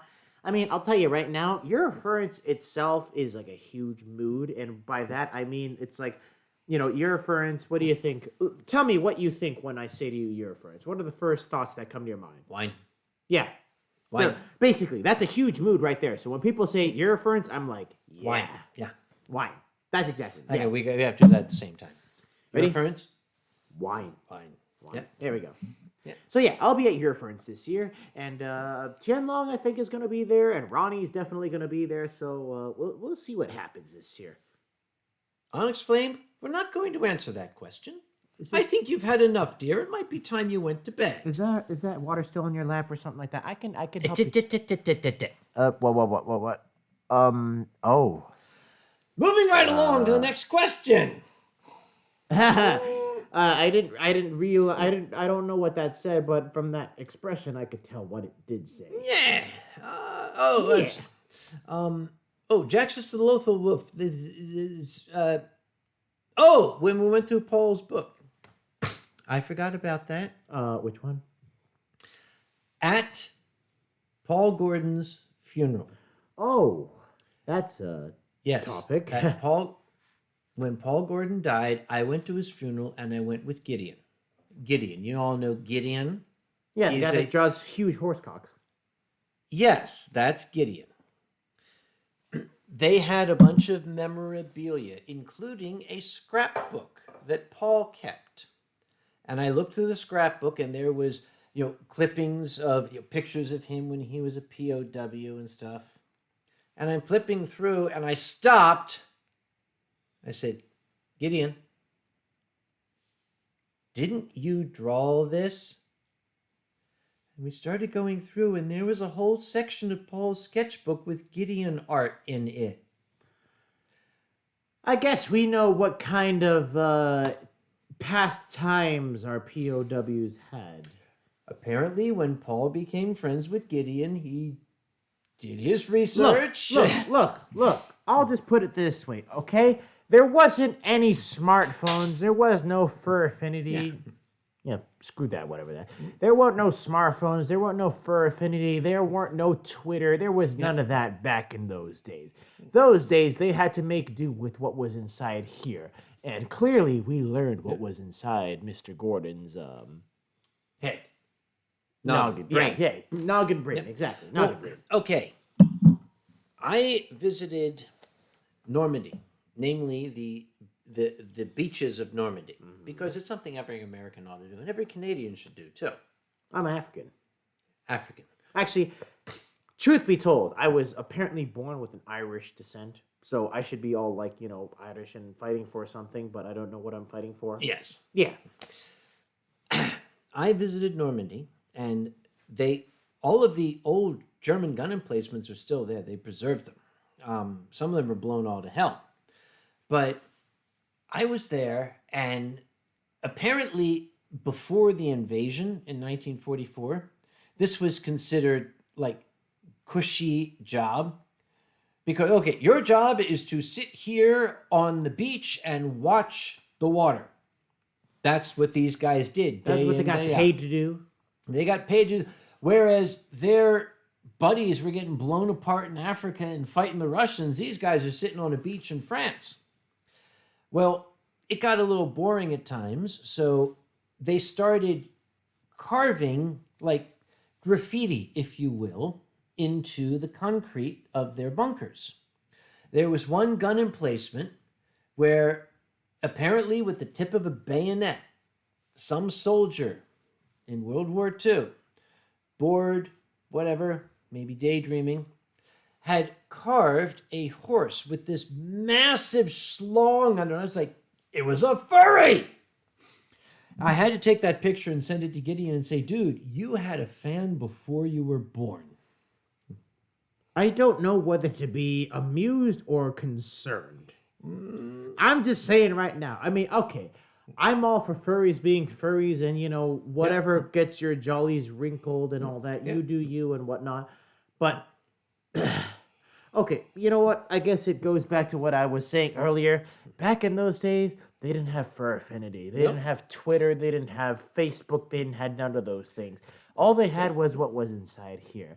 Apparently, we had like the first Gideon like hyper fan art back in 1940 something. Okay, Gideon is of German descent. This might have been one of his ancestors. You're saying that this is a cultural thing then? Possibly. Okay, now I know why everything in Germany is done all the way.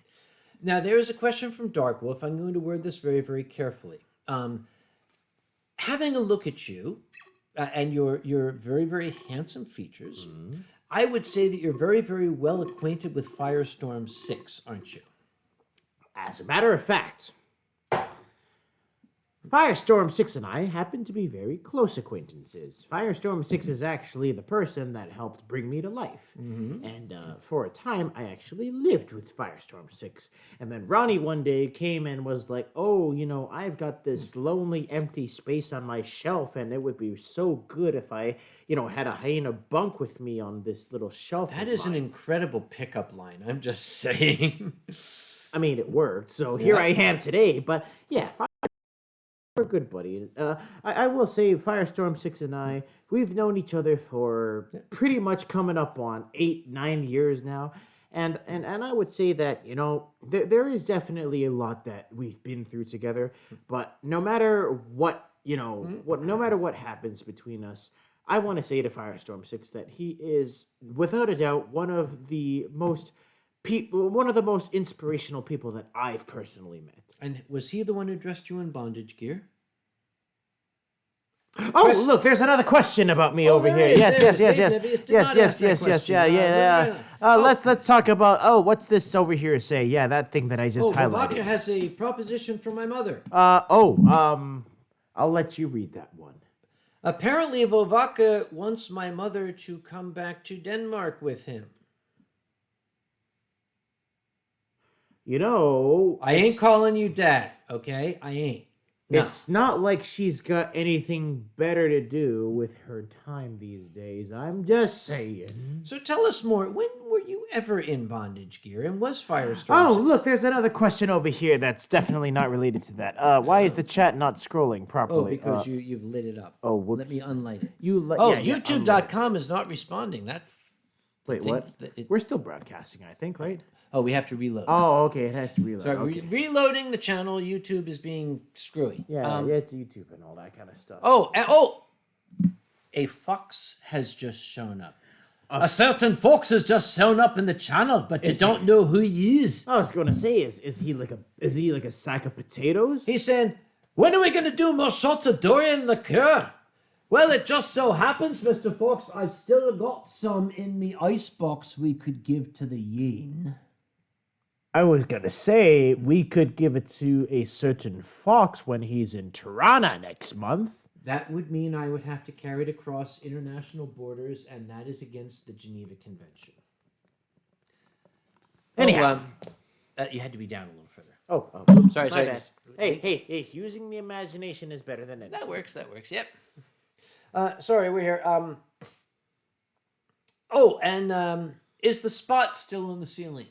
One of them is. Right there. Whoa! You see it? Yes, Holy it's still there. Dude, that's still there? That's like almost a year old now. Because it's like... Dude, it's got its own anniversary. Oh, it does. That's amazing. We have the anniversary of the spot. The spot. Well, hyenas have spots, don't they? Yeah, we do have a lot of spots. See, Would you show us yours? Yeah, you got a lot of spots here and there. We got spots back there.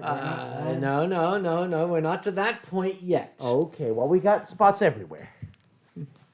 Oh, Xander's here. Oh, hi, Xander. And Xander says, anyway. Dude. What? I haven't finished mine. Well, sucks to be you. I finished mine. All right. No, you haven't. There's still 2 milliliters left. Race you. Dude, you don't shotgun this stuff. For God's sake. All right. Mama T's here. Hello, Mama Hey, where T. I come from, you hydrate where you can. Mama T's here. Oh, hi, Mama. Hi. Tea. All right. Tea with the tea. Yeah. We're going to open this next bottle of sake, but before we do, I mentioned that this stream is supported by our Patreon patrons. Hi, Patreon patrons. If you want to be a Patreon patron, you can go to patreon.com, look up Uncle Kage. I'd love to have your money. Wait, what? Because they don't pay scientists like they used to. Oh, yeah, that's true. We're very grateful to... Actually, maybe Zeke should read the list. You sure? I mean, I'm not really good with reading. Try your best. If you screw up, I'll stop you. Well, all right, let's see how good I do. All right, who we got here? We have Silver Amber Jones, Furry Trainer. Stop! Jackal All right, I'll take... Mama. Silver the Viking, Onyx Flame, Furry Trainer, Jackal the Servo, Mama T, Rick Hale, Sasha White Fur, Who's getting there? Silent Dawn, Silver Gatamon, Tau, Tezcat, Magic Jag, Wadius the Dragon, Bentley Shepherd, Blackfoot Ferret, Botunos, David Hunter, Volvaca, Dawn Best Drool, Drunkle Pfote, Eridwall, Jack of all Korgs, Kaharia Worgen, Caraway, Martin Spangenberg, Maximus Kyotox, McLovin Main, Merlin Scorch, Mutterwolf, Pergo, Q the Dane, Randy Van Dyke, Red Reese, Road Angry Deer, Six Ocelot T, The Dragit Show, thank you collectively, Ash, Wolf Velta, and Yaki Soba. Thank you very much for supporting this. What are you doing? Oh, nothing. I just looked up and your claws were surrounding my head. Oh, that wasn't any sort of hint whatsoever as to your impending doom. Do you know what I have to say to that? What? Do you play any musical instruments? Well, I mean, I do like kind of pick up things from time to time, and I like make sounds with them. I don't know if it counts as music though. So you don't pick up like a hollow bone?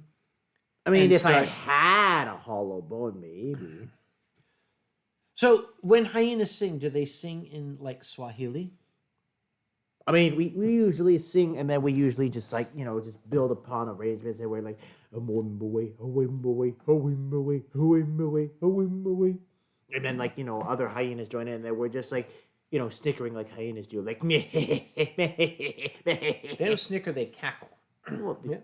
Okay, I don't know what words you weird Americans use, but in Africa we know what we do. Okay. So you don't all get together and like hollow out a femur of a gazelle or something, and one of them plays it, and the rest of them sing something like "Sho Sholosa Hezemkaba Stimela Sekume." Dude, you might be inspiring the next album for Fox on there. Possibly. Yeah, actually. Yeah, the sounds of the wild. Sholosa Hezemkaba Stimela Sekume Rolesia. We may la maleka Hezemkaba Stimela Sekume Rolesia. Sholosa. Okay, we just got another copyright strike from Zimbabwe. Thank you very much. Yes, thank you very much, Zimbabwe. We love you a bit. And Mans5408 says, that's no bone. I'm still trying to finish. Dude, I've been finished a while back. Dude, you old people didn't keep up. Say that again. I'm dehydrated here. I'm a dehydrated African hyena. Now, fortunately, I do not have an intimidating expression. I definitely don't. So we are opening this next one. What the hell just happened? I think you just popped the cork, as the kids say. And the Go by what I meant, not by what I said. Okay, so we have an amazing Daiginjo sake from Japan. Ooh, and that's big all we unit. know about it because it's all in Japanese, and the only thing I can recognize is the fact that it is a Daiginjo Okay, sake. whoever the hell was like the Taisho or like the big boss. Oh, wait a minute, hang on. It is not. Oh yes, this is a Junmai. The 100% tells us there is no added alcohol. So this is a Junmai Daiginjo. Whoever the hell was the brewer that made this, I salute you because you make some of the best water I've ever tasted. Dude, this is very. Let's try this. Let's try this. That one is my neck. Oh, ooh, oh my. Oh, whoa, dude. It's like rose water, isn't it? This is very floral. It's like flowers. If this is what rose water tastes like, I wanna like suck every rose in existence possible.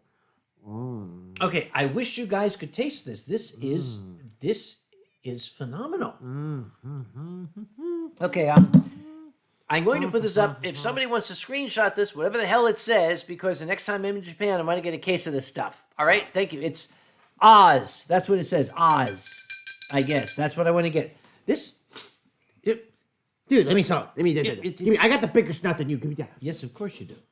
Oh, wow. That smells like absolute, like, mouth job right there. It is. Mouth job? Yeah, it's a mouth job. Dude, this is mouth job quality. Like, literally, I could just be like, mouth job. Excuse me. Get that out of your mouth. You don't know where it's been. You say that like you know something I don't. Okay, this is incredible. Yeah, I've never tasted anything quite like this. I mean, really, no, seriously, it's very floral. It's got notes of like rose water and elderberry with like hints of dried ice. It's got this full body flavor that reminds me of fire smoked chestnuts and old gym sock. It's quite something else. No. Yeah. No. Hey, come on, wine tasters got to do that. Remember? Jin Long is saying, what is the SMD rating on that? We're not going to say what the SMD rating is. I mean, is it like suck my... I was going to say suck my dilutation. Yes. Yeah, suck my dilutation rating. Yeah. I would dilute that very much. Grumpo Corgo, is there any languages you can speak besides English, and how many can you speak? Okay, Grumpo, you have to define what is speak. Fluent, can converse. I'm rather fluent in English. I'm reasonably fluent in French. I can get by in German. 9. I can speak tourist Japanese. Your Japanese is very good. And I know exactly 2 phrases of Cantonese. I know how to say, du le nomo. We're not saying that one ever again. Okay, well, I also know how to say, can I say it? No. Okay. Because Ronnie told Ronnie told me specifically that you were not supposed to say those things, otherwise I would get to drink everything in your glass. And I know how to say... Oh, look what this person over here said. Oh, this yes. Person, yes. Right. Yes. Wait. Chinlong says that's the sake meter value. I don't know what he's talking about, but that's SMD, the sake meter. That's the sake meter. Oh, SMV. Yes, I read that wrong. The sake meter dilutations. Yes, that one. Yep. And Cecilianer Cecilian says, ich würde gerne mit dir eine Weißwurst im Sparbereich das Esso vernaschen. Dude, did I hear Wurst in that? Yeah, Weißwurst. Yeah, white sausage. Yeah, white sausage. Ooh, yeah, the white sausage you're referring. Oh, I meant the white sausage as in the stuff that you eat. I mean, the stuff you consume. I mean, that on that note, actually, have you ever had the currywurst at your friends? You're asking, have I been to Germany and have I ever had currywurst? Yes, that is like the burgers and fries of Germany. Currywurst. Oh, that currywurst. Oh. Yep. Oh, sorry. Was I doing that on camera? It is amazing. Dude, that currywurst. Now, the thing is, the Germans are like, what you mean is just junk food. We have it all the time. No, to Americans, currywurst is amazing. Okay, it's the same thing as when, okay, you know this as well as I do. When Germans come to America and they try our beer, they're like, oh, this Budweiser is amazing. It's like, dude, it's just Budweiser. But they're like, oh no, this is amazing because I can drink 20 of these and not get drunk. Now, also, we rave about currywurst, right? Yeah. In Germany, they rave about something called Toast Hawaii. What? Toast Hawaii. Wait, there's toast from Hawaii? It's called Toast Hawaii. They spend 15 euros on a slice of toast with a slice of ham and a pineapple ring. It's called Toast Hawaii, and it costs 15 euros. And they rave the way we... But they say the same thing. Why? Currywurst. Was ist das? I mean, okay, I don't know a lot of German. I've only learned the German from when I was at Eurofriends last year, but Currywurst ist gute Scheiße. Ja. Ja, jawohl. Ist das Besten in Deutschland. Ja, ist am besten und it can get me in Bett bringen.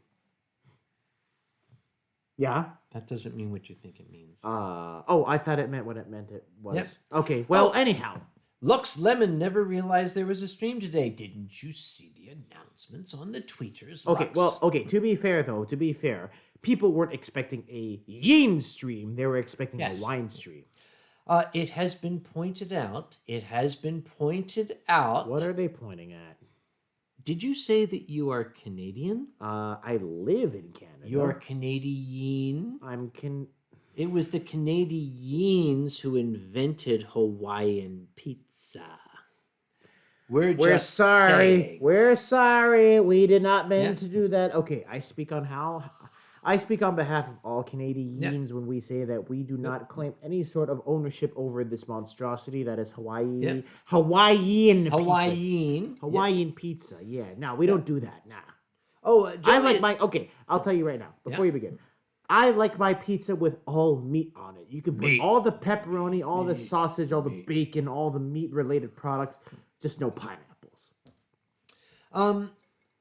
Joey from Italia. Oh, isn't that the Supply Fox? Yes. Yeah, Supply Fox. Hi, Supplies. Supply Fox. Hi, Supply Fox. He would like to know if Zeke can speak Dutch. Yeah. No, it's nee. Nee. Nee. Yeah. Okay. Yeah. Repeat after me. Goedemiddag. Goedemiddag. No. Goedemiddag. Middag. Very good. Goedemiddag. Goedemiddag. That's Dutch. Yep. All right, I need another drink after that. Hi, Supply Fox. Yeah. Buonasera. Cecilian is saying to Riz, ich habe schon Busbauer Salzteil vom Kaiser bestellt. What? Wait a minute. Draketo says, I'm still here. Supply Fox is sleeping probably. Draketo, that question came in 2 minutes ago. Wait. I don't think the Supply Fox is sleeping. No, the Supply Fox is supplying this stream with his content. I don't know what you're talking about, Spaghetti Dragon. Yeah. Okay, Supply Fox, if you are still in the chat, send us a bunch of, I don't know, like foxes, like fox emojis or something like that. Diana Maddox, our resident Pittsburgher, says, when Zeke goes to Pittsburgh, will that make him a Yeenser? Oh, yeah, thank you very much. Yeah, Yeens. Yeah, I'm part of Yeens. Is that what you're trying to say?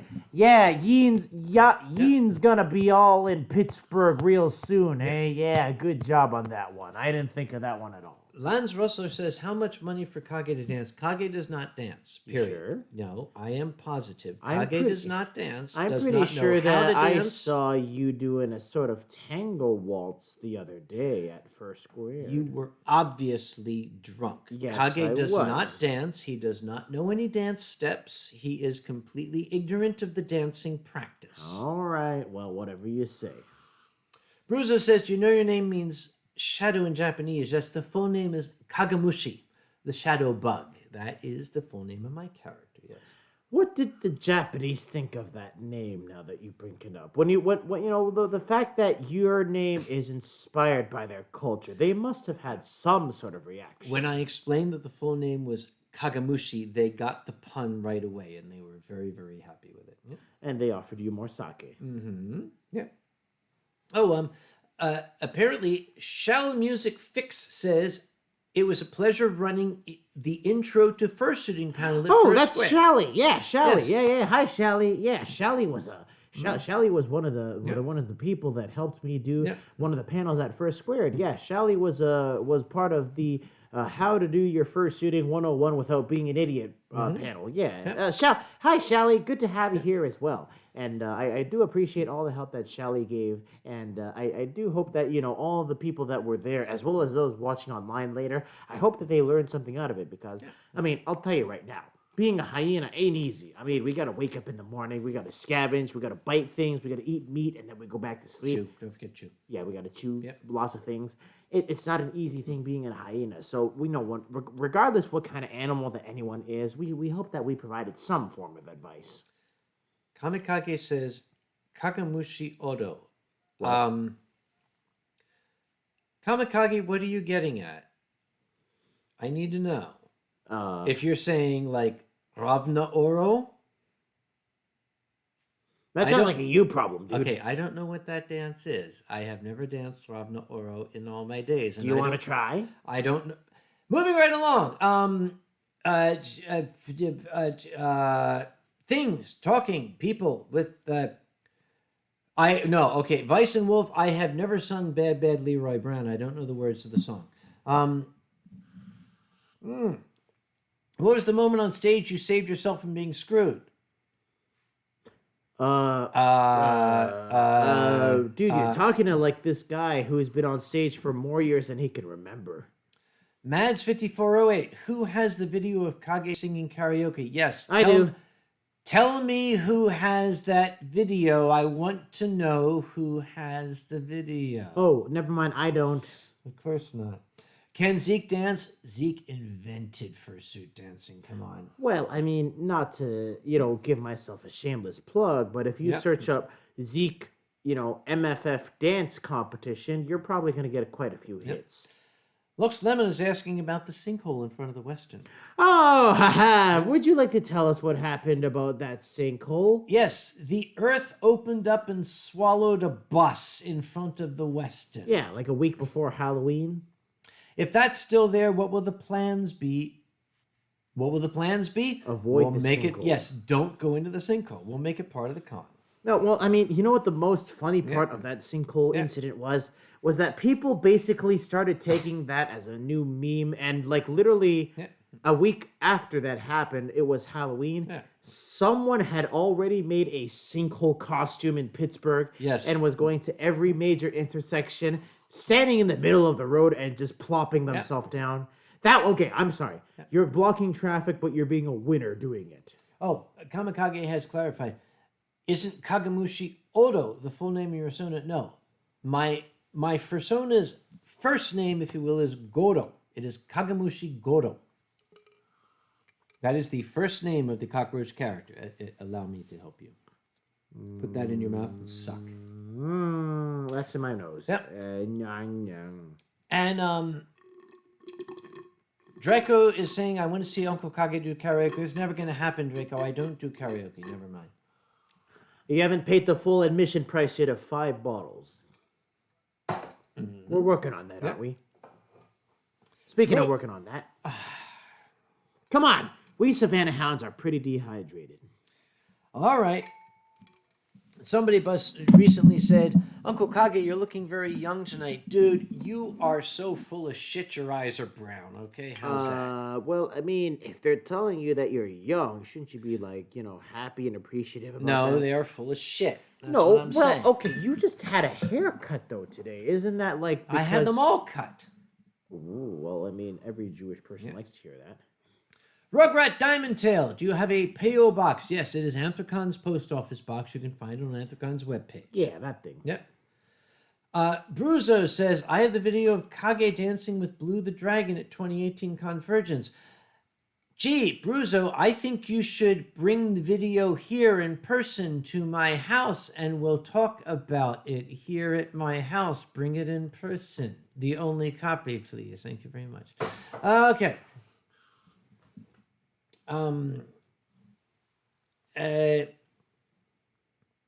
What's going on here? Oh, sorry. I don't know. What are you talking about? Hey, Moist Man, any favorite things about Japan? You're looking at it. Japan, here's the thing. We didn't you and Ronnie have this discussion earlier, which I was eavesdropping on from the trunk, where it was like, okay, Japan, this is one of the few countries where you could go to and quite literally, like, you could just be whoever the hell you feel like being, and without any sort of judgment because there's a drop down in Japan FA for it. Actually, Shell Music pointed out, and this is true, I bet Kage would do karaoke if it was the Singapore national anthem. In Malaysia, at Furum, I went to karaoke, and my karaoke song was the Singaporean national anthem. That's what I did. Oh, gosh, yeah. Yes. Of course. Uh-oh. Kumoa says, check your Twitter. Why don't you keep these people busy, Zeke? While I Okay, well, I'll keep them busy. I'll just do like a... Now,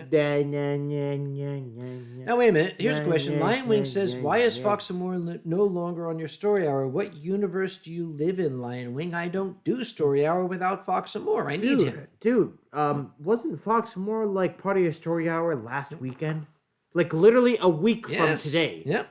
Yeah, that was literally like where Fox and More was. And in fact, like, you know, Fox and More has provided the soundtrack for so many of your iconic story hours. Yes. So, I mean, I don't know what you're talking about, but, you know, if you find this man at a story hour... Oh, did I just knock the glasses? I know you poked me in the eye, but that's okay. Yeah, you know, hyenas do that. So, you know, if you find, you know, this man here at a story hour, you're probably going to find Fox and More. Okay. And if you find Fox and More, you'll probably find myself or Tien. Just saying. What? Is that your Twitter? Okay, you're telling me to check my Twitter, but I don't see anything. I'm sorry. That's actually a bad sign if you're not able to see something that someone's tweeted on Twitter. Yeah, just letting you know that. Sicilian. Okay, Cecilia, we're not going to talk about that, all right? Ro Wendigo, know any fun sea shanties? Yes, I know all of the fun sea shanties. When are you going to start actually singing them? I could. Do you know any? I can't. Okay, sea shanties for me are a little bit difficult just because of the fact that when it comes to sea shanties, I don't remember them as much as I follow along. You know that feeling where it's like, you know the song, you don't remember it, you don't really know it by heart, but when someone starts singing it, you follow along almost like bar by bar, line by line. Yeah, I'm that kind of guy. I'm the drunken sailor that follows the captain. That's what I do. Oh, so you're the powder monkey. Yeah, that's what they call them these days. Yeah. Okay, you heard it here first, ladies and gentlemen. I'm a powder monkey. I feel important. Yeah. All right, yeah, we're going to go with that. Okay. So, see, for those of you who may not understand what we're talking about, a sea shanty on the old sailing ships was a song that was sung by the shantyman, and it was sung to keep the pace so that the men would work in unison. I mean, the one that, you know, Davy Jones sang in, like, you know, the Pirates of the Caribbean movie, I remember. When he was playing the organ with his tentacles. Yes, the tentacle organs, yes. The tentacle organ. A real sea shanty is a song that has basically got a very strong rhythm that basically so the men can follow it as they're, you know, running the lines up or turning the capstan. Dum, dum, dum, dum, dum, dum, dum. Yeah. Dum, dum, dum, dum, dum, dum, dum. Dum, dum, actually, yes, now that I think about it, the Pirates of the Caribbean, all those songs were shanties. Dude, it's Pirates of the Caribbean. Of course they're going to have shanties. But most of the sea shanties involved alcohol and women. I'm okay with this. Yeah. Like, it's a damn tough life full of toil and strife. We whalermen undergo. You hear the rhythm? And we don't give a damn when the gale is done, how hard the winds did blow. 'Cause we're homeward bound, 'tis a damn fine sound, with a good ship taut and free. And we won't give a damn when we drink our rum with the girls of old Maui. What if we replaced with girls with yeens? With the girls of old Maui. With the yeens. With the yeens of... No, with the girls of old hyenas. But Rolling down to old Hyenes, me boys, rolling down to old Hyenes. I can see why Yeens were so popular. Of course. Yeah. We're homeward bound from the Arctic ground, rolling down to old Hyenes. That kind of thing, yep. Yeah, that kind of thing. Exactly. Yeens were very popular in the high seas. Yeah. High seas. Look, the high seas. Like, yeah. no, I can't Hyenes. do that. This is the Hyenes. Oh, and Clayton George says, my maritimer blue noser DNA. Speaking of the blue nose, I got one. What is the blue nose? I'm going to look you in the eye and ask this question again. What is the blue nose? Canadian, what is the blue nose? Isn't it the thing that's on our 10-cent coin? Yes. Yes, it is. It is yes. It's the schooner that's on our 10-cent. It's the schooner on the dime, the blue nose. Yeah, it's the blue nose that's on our 10-cent. Yeah, yes. See, the Canadian education system works. Yes, it does. Yes. Yeah. Yep. There are some other sea shanties that are... Okay, there are some sea shanties that are not appropriate to sing on a channel where children might be present. Okay, is it because they'd be like copyright striked by like Warner Brothers? No, it's because they took liberties in the kind of descriptive measures. Okay, that like they this one. had. Remember, you had to have the beat. Bend over, Greek sailor, bend over to me. I need satisfaction, so get down on your knees. Bend over, Greek sailor, bend over to me. For I get so lonely when I go. You get the idea, right? So, okay, a lot of these men were out to sea for a long time. And they only had other men with them. Let's just leave it at that. Well... Yeah, they only had other men with them. They didn't have what they called at that time wenches or anything like that. Well, they did. Oh, Actually, they called them powder monkeys. Those powder monkeys belonged to the captain, but what about the other men on the ship? They only had each other. Yep. By the way, Samson the Catfox says the blue nose is out in the boat in the water 8. No, the blue nose 2 is out in the boat in the water 8. Yeah, the original blue nose is gone. Dude, the original blue nose, yeah, that's long gone, dude. See, even I know my Canadian history from time to time. So yes, there were some really, really good sea shanties. When I shovel snow, for example, I will sing a sea shanty to myself. Dude, you're more Canadian than I thought. If you're singing sea shanties while shoveling snow. Because it keeps the rhythm. Wait. Hold on. We're in North Carolina, aren't we? Why the hell is there snow in North Carolina? You tell me, what's that stuff out there? I thought it was dandruff from Tien. Yes, that's what my sisters used to tell me. It was the angels shaking dandruff out of their hair. Yeah, apparently Tien is not so much as an angel as we thought. And Windglide Interdrang says, I call for Barrett's Privateers to be sung again. Okay, we'll do that, but later in the stream when a lot more sake has been had. Guess what? What? Do you remember how you had to go, like, lift your leg? Yeah. I got to do that, too. All right, you go lift your leg. So you need to keep these people busy. All right, I'll go keep them busy by definitely not folks, singing. Pardon me, excuse me. Dude, you've been working out. What? Oh, never mind. No, you go to lift your leg. I'm on my way. Go lift your leg. All right. Keep them busy. All right. Well, where's the camera? That way. Oh, hi everyone. Yeah, welcome to the Yeenstream. Apparently this is about a stream about a Yeen, and I don't know exactly why it's a Yeenstream about a Yeen. But apparently this is entertaining to people because people are still apparently watching. So we're gonna make the best of it as possible. Yeah, we I don't know what we've covered so far. We've covered how many conventions we've done so far. We've covered the kind of craziness that happens at conventions so far. We've covered things like sea shanties and stuff like that. And I don't know. Everything else doesn't matter after that. So hi, welcome to the Yeenstream. I'm Zeke Hyena. In case you haven't noticed, you see here I've got both Zeke Hyena and Uncle Kage. We're gonna forget Uncle Kage over here. We're gonna you see my hand over here. We're gonna take Uncle Kage and we're gonna Throw that to the side. Yeah, just like that. And it's just going to be Zeke Hyena. So, anyhow, hi, people. I can't see. I don't know how to read, actually, because reading is kind of difficult for hyenas. So, reading things over here.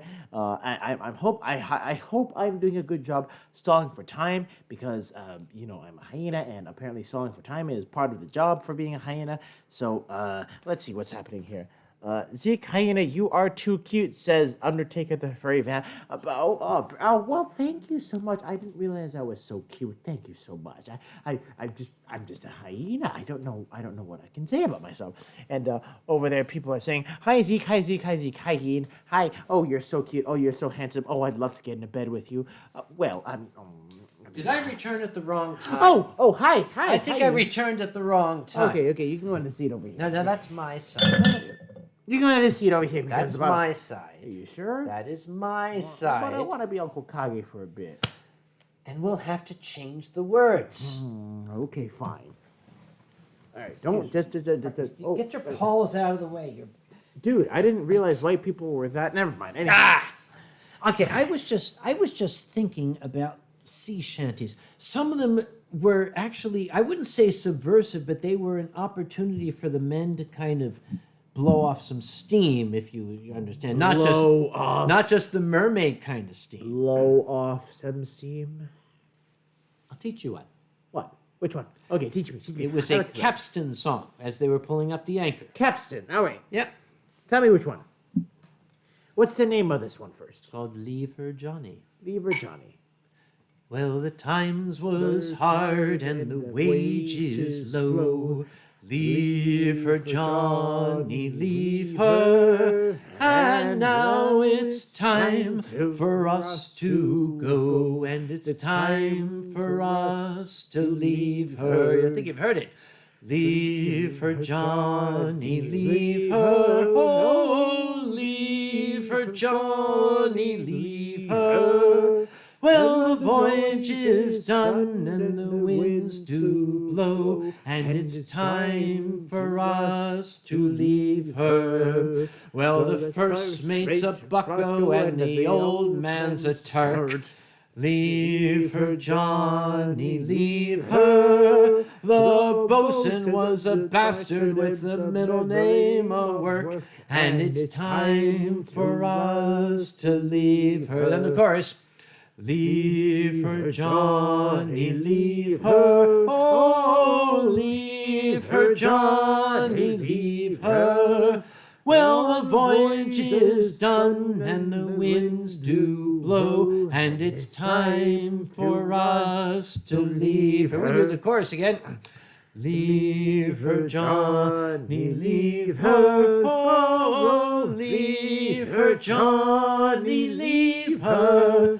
Well, the voyage is done and the winds do blow, and it's time for us to leave her. It's called Harmony. Wait, Harmony? What? You didn't say that was part of the song. It's called Harmony. Yes, we just got a copyright strike from the 17th century. Thank you very much. Well, thank you very much, 17th century lawyers. Joey Santiano says, sing Molly Malone. I'll probably get a copyright strike on that. Yum. This is good shit. This is very good shit. Yep. Molly Malone, which one is that? Oh, that's the lady singing. I thought that was sung by. Oh, that's the lady who's into the cocks and muscles. Isn't that like 50% of the furry fandom? Yeah, you know Molly Malone. She's she's a big fan of cocks and muscles. Dude, I'm pretty sure I've seen their FA. Is that Irish guy still here? Which one? You have to sing it with a phony Irish accent, but I won't do it because there's an Irishman here. Okay, well, here's the thing, is that I've already had a stint of being a fake Irish hyena. Yep. I don't know if any of you were here during the beginning of the stream where people were like, oh, Zeke, didn't you have like a Irish identity? Well, yes, I did. For a stint of period of time, I was like Zeke McZeenian. Yeah. What? Zeke McYeenan. Yes. You Yeenan because- McYeen face. McYeen face. Yes. I was Zeke McYeen face. Yeah. And see, the Mick makes it very Irish because it's McYeen face. So I was Zeke McYeen face. Yeah. And at that point, I apparently wore a lot of Irish bondage gear. And like Irish bondage gear apparently was a good like look on me. And apparently everyone was like, oh my, Zeke McYeen face. No bondage gear. Oh my. And then you know, I was like let free of. Why you give me that look? So you did wear bondage gear. I never said I wore bondage gear. I just said that it looked good on me. Continue your story. So apparently, you know, people were like, "Oh, Zini McBondage face," and they were like, Yeah. "Oh my, this is a very good look on you, Zeke." Yeah. And I was just like, "Oh well, I feel like being a free hyena because you know, hyena shouldn't be bound by bondage gear, as hot as it sounds." And so at that point, I was just like, "I'm gonna be a free hyena. I'm gonna have fun," and that's exactly what I'm doing right now. Free Yeen. Free hyena, yeah, free hyens. Vovaka says, I end up singing the Volga Boatman when pulling a boat ashore. Wait, what? The Volga Boatman. Oh, I thought that was like clog, clog, clog.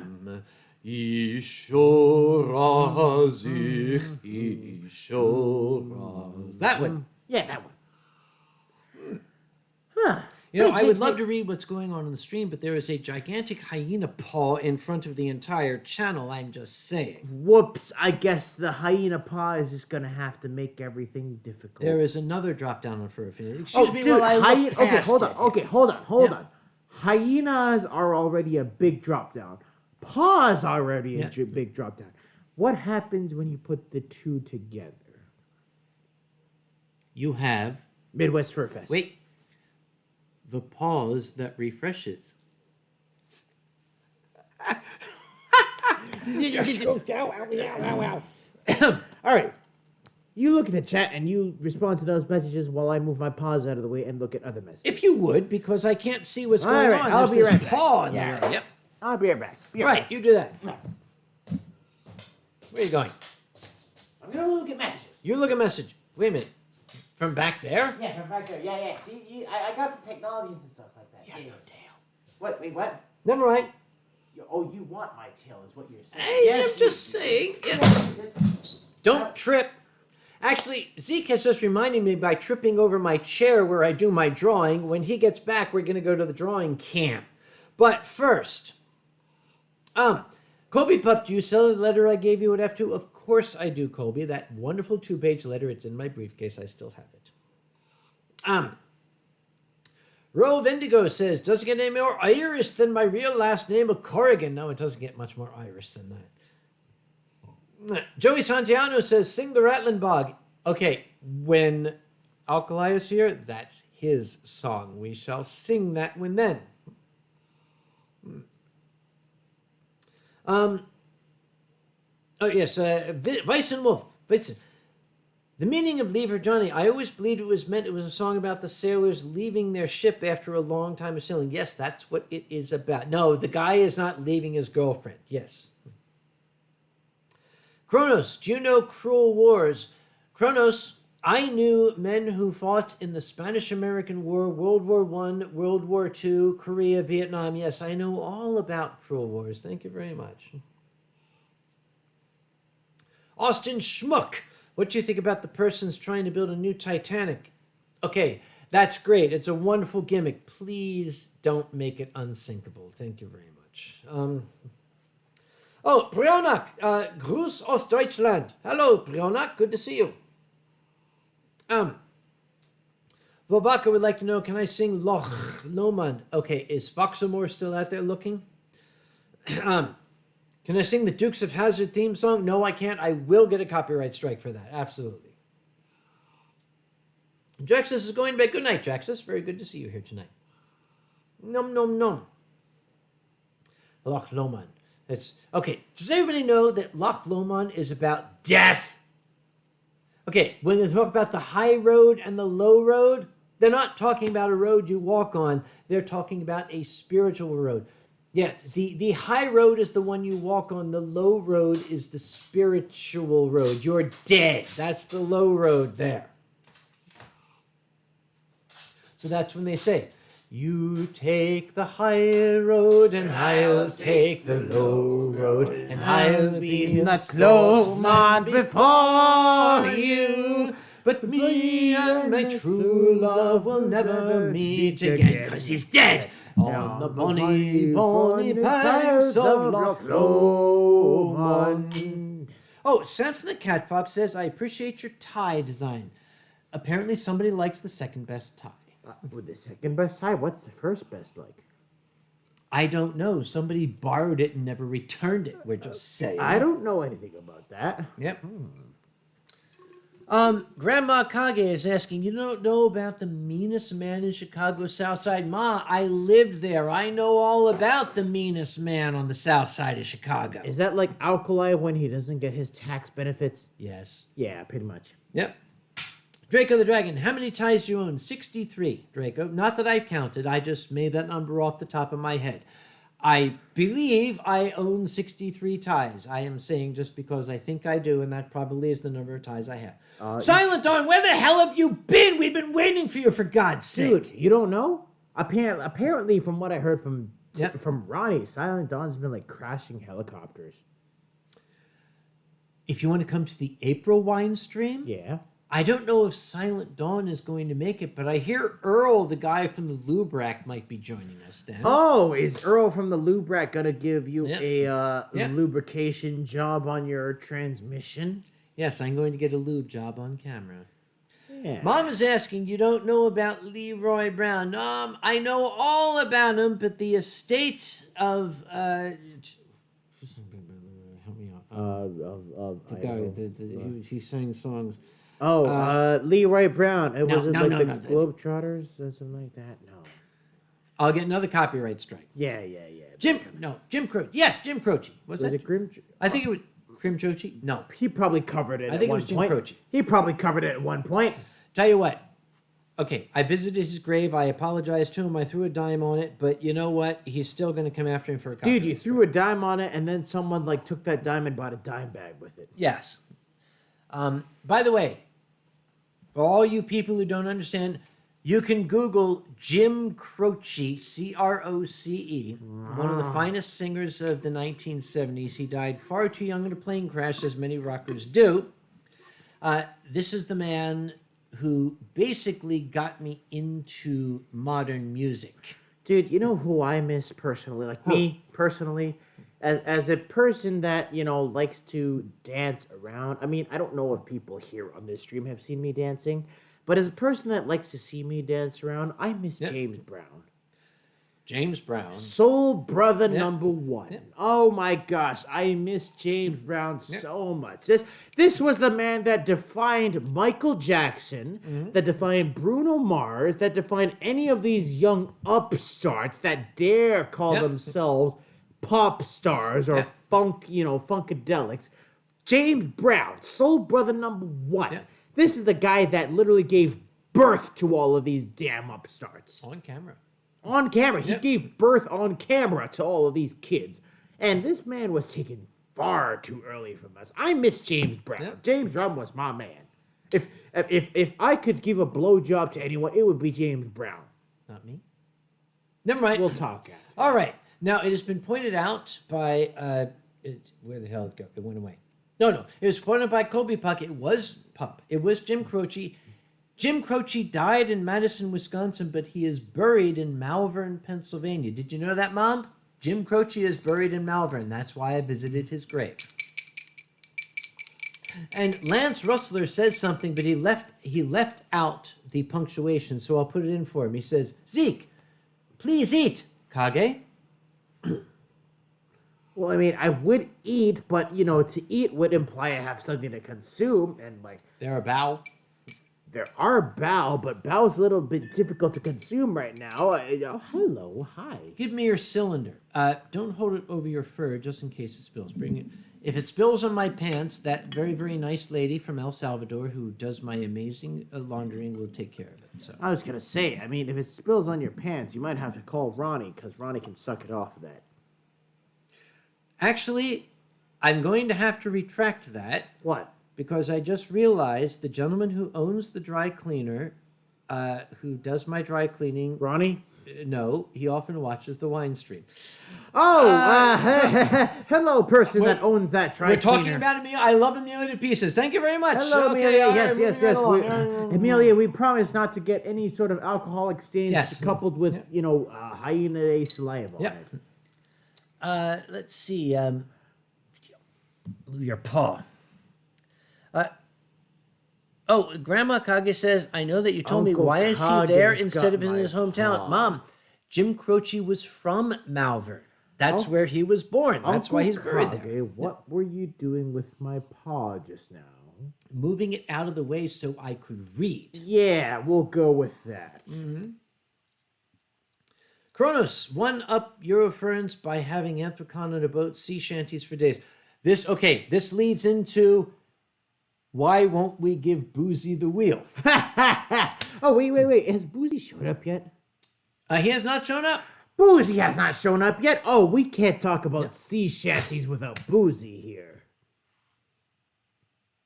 He's not here. He's not be here. I guess we'll just have. He's not And here. it's I was gonna say. hard on the beach shore. She moves too slow. Way down in Shawnee Town on the Ohio. That's for Boozy. Okay. By the way, Zeke. Zeke, What?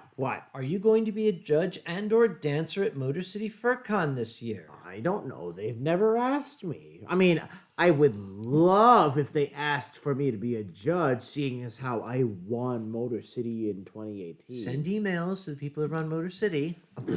Okay, dude, I'm a hyena. I bite things for a living. You think I got time to send emails in the midst of all that?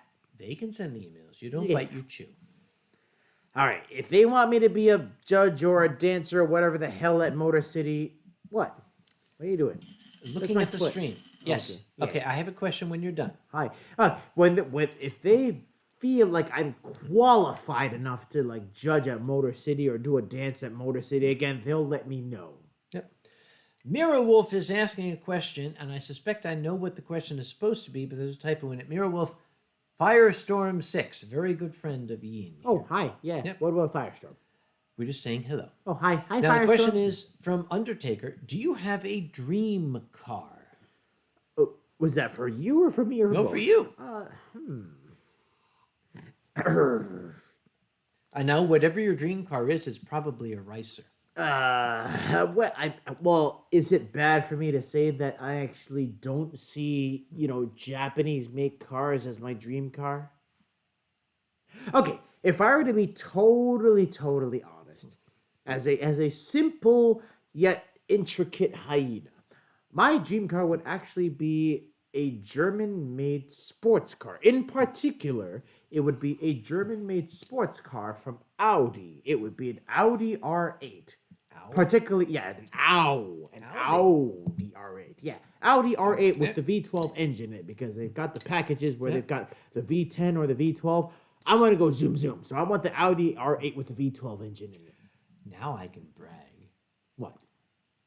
One of the years I went to Euroferns, when my father was still alive, we rented a Mercedes-Benz C-Class. Really now?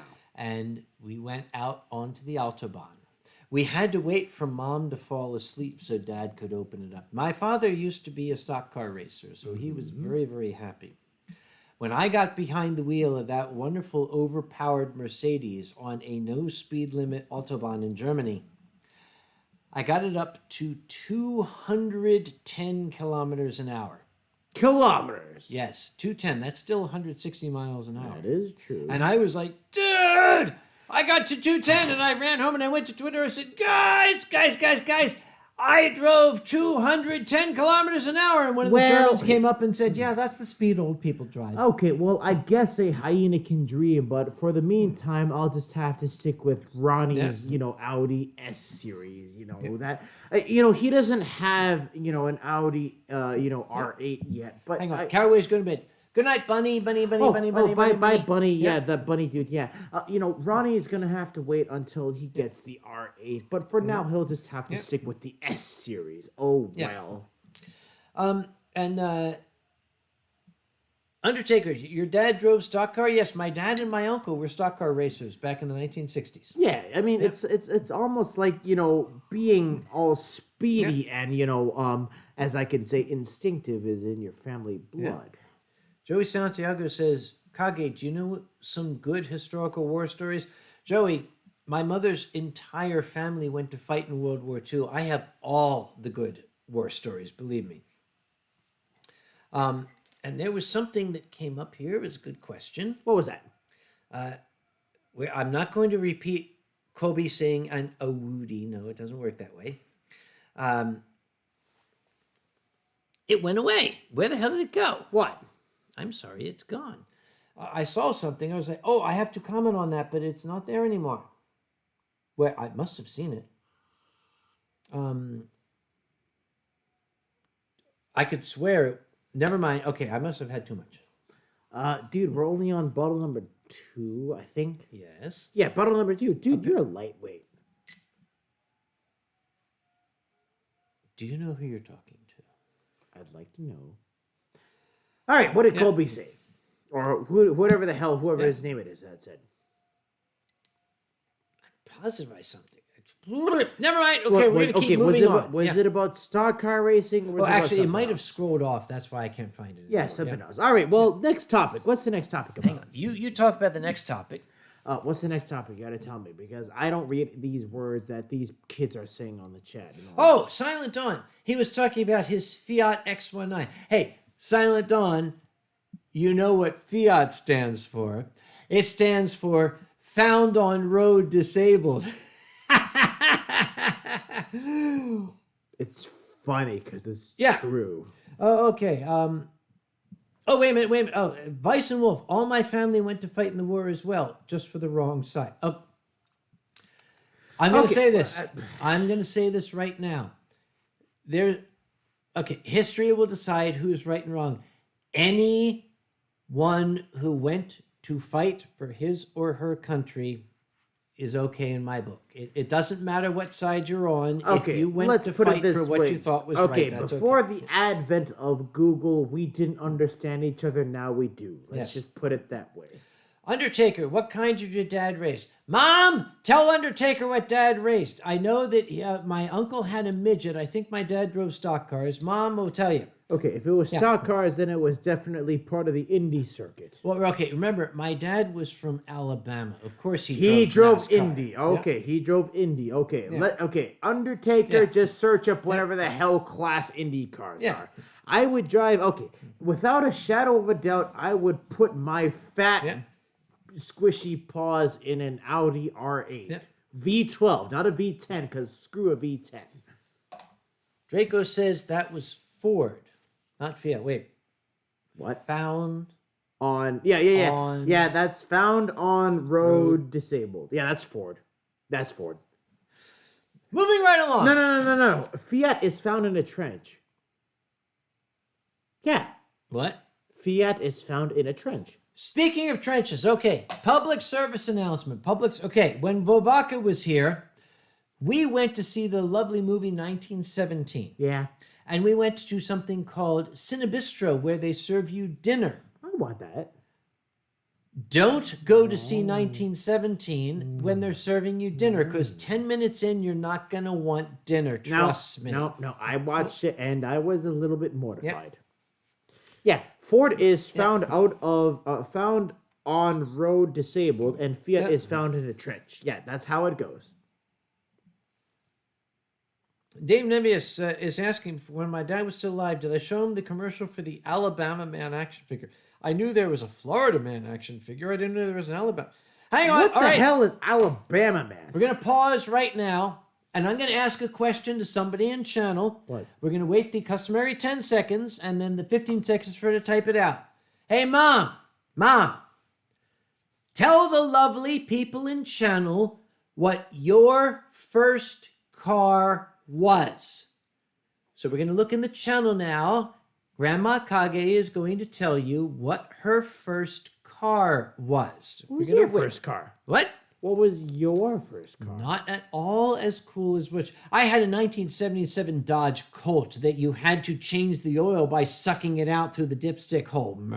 We're waiting for Mom to say what Mom's That first explains car a was. lot about gearhead furries. Yeah, they love changing the engine Funny oil. that Mom knows it.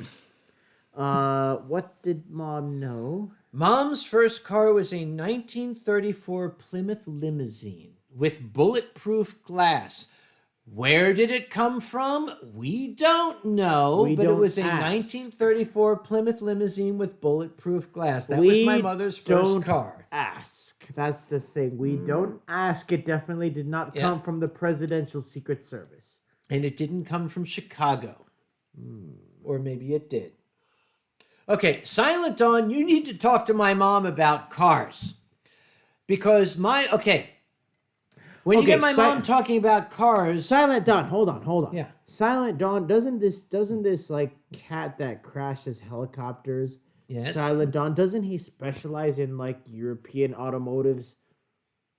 I bet you Silent Dawn could get me an Audi R8 V12. Oh, Mom has clarified it not only had bulletproof glass, but velvet interiors. Oh, this was a presidential car. It was a Plymouth Limousine, 1934. Does Plymouth even make cars anymore? Silent Dawn, is Plymouth a thing? I've only seen Buick. I've only seen like Cadillac. I ain't seen Plymouth in a long, long time. And Set the Dutchie says Ford Mustang 67 Shelby. Set, you need to watch a movie. Hold on. You're talking about Ford when Shelby was still alive. Yes. That's an important distinction right there. Okay. You talk about Ford when Carroll Shelby was still around. That is an important distinction to make right there, because when Carroll Shelby was still around, American-made cars still mattered. That's the distinction you have to make. Mom pointed out that her car was hit by a 1953 bread truck. Her car had a dent in the hubcap, but the truck was totaled. So, excuse me, Mom, you always told me you've never been in an accident. What is this hit by a 1953 bread truck you speak of? Well, you could say that she was trying to rise to the occasion. We're going to change gears, ladies and gentlemen, because we have stated in the past... That was terrible. It was, which I'm continuing on. We are continuing along because this stream is supported by our amazing Patreon patrons. You can go to patreon.com/Uncle Kage if you want to support this stream. We're just saying... Oh, he hit a stop sign and hit me in the hubcap. Really? Okay, Nisbet is... Nisbet. Hey, hi Nisbet. Yeah, hi Nisbet. On behalf of this guy over here, I'd like to apologize for this guy not responding to this email about MCFC after 7 months. Nisbet is all of the Asians in furry fandom rolled into one. Yeah, we'll go with Nisbet that. is Kofu, he's Ronnie, he is. Okay, if Nisbet is running, I expect him to do like a double backflip the next time I see him. By the way, Nisbet, I apologize. I was afraid I had not been invited to MCFC, and I saw your invitation came right after Anthrocon. Don't do that next year, please. I'm not going to see it. Anyway, what was I talking about? We're going to give a little reward to our high roller, if you can call them that, the high roller Patreon patrons. Because the people who give a certain quantity to the Patreon get a special reward. Artwork from yours truly, or possibly Zeke. Wait, what? What? We'll find out. what is this thing you're talking about? Ladies and gentlemen, we're going to switch over to the drawing cam. You have to say it Philadelphia style. We're going to switch over to the drawing cam. Yeah. I'm going to ask Zeke if you would turn that light on to your right side. That is where the drawing cam All right. is. Well, you clearly didn't state this in the terms of service when I signed on to this show. On. Keep going. There he is. See, that's the light. We're going to switch over to the drawing cam, and we're going to draw stuff. So here we go. There's going to be a brief pause. Ladies and gentlemen, the drawing cam. Click. Boop, boop, boop. There it is. So, Zeke, I'm going to be relying on you to tell me what to draw. By the way, this particular sketchbook was left behind at Anthrocon by Noodles the Snack. And I asked Noodles, do you want your sketchbook back? And she said, no, it's okay. So this is what I have been using to draw these sketches here. So we're going to draw... Oh, somebody left something. Hang on. No, that's mine. They give me my glass. Well, I like this glass. Take your straw out of my glass and give it to me. Oh, well, hold on. Let me just make sure that it's clean. Let me give you the look. Give me my glass. Okay, then I'm going to drink yours. What is the first thing? Oh, hang on, wait, stop. What? Problem. What?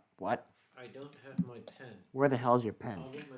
Go get your goddamn pen. Talk to these people. I have to find my pen. Hi, people. I'm Pen. All right. My pen. Where the hell is the pen? Jesus Christ. That is actually a great question. All right. Shit. Hey, keep talking. All right. While Uncle Kage has yet another midlife crisis, I will talk to the people about what the heck is happening right now, which I really don't know what is because, frankly, I am a hyena. Found it. You found right okay, here. you found it. Yeah. The penis mightier than the sword. Okay, what is the first thing penis we're is drawing? the penis is mightier than a sword. Right. Okay, the first drawing is from Furry Trainer. Furry Trainer. I love Furry Trainer. She's a darling. What are we drawing for Furry Trainer? Furry Trainer would like for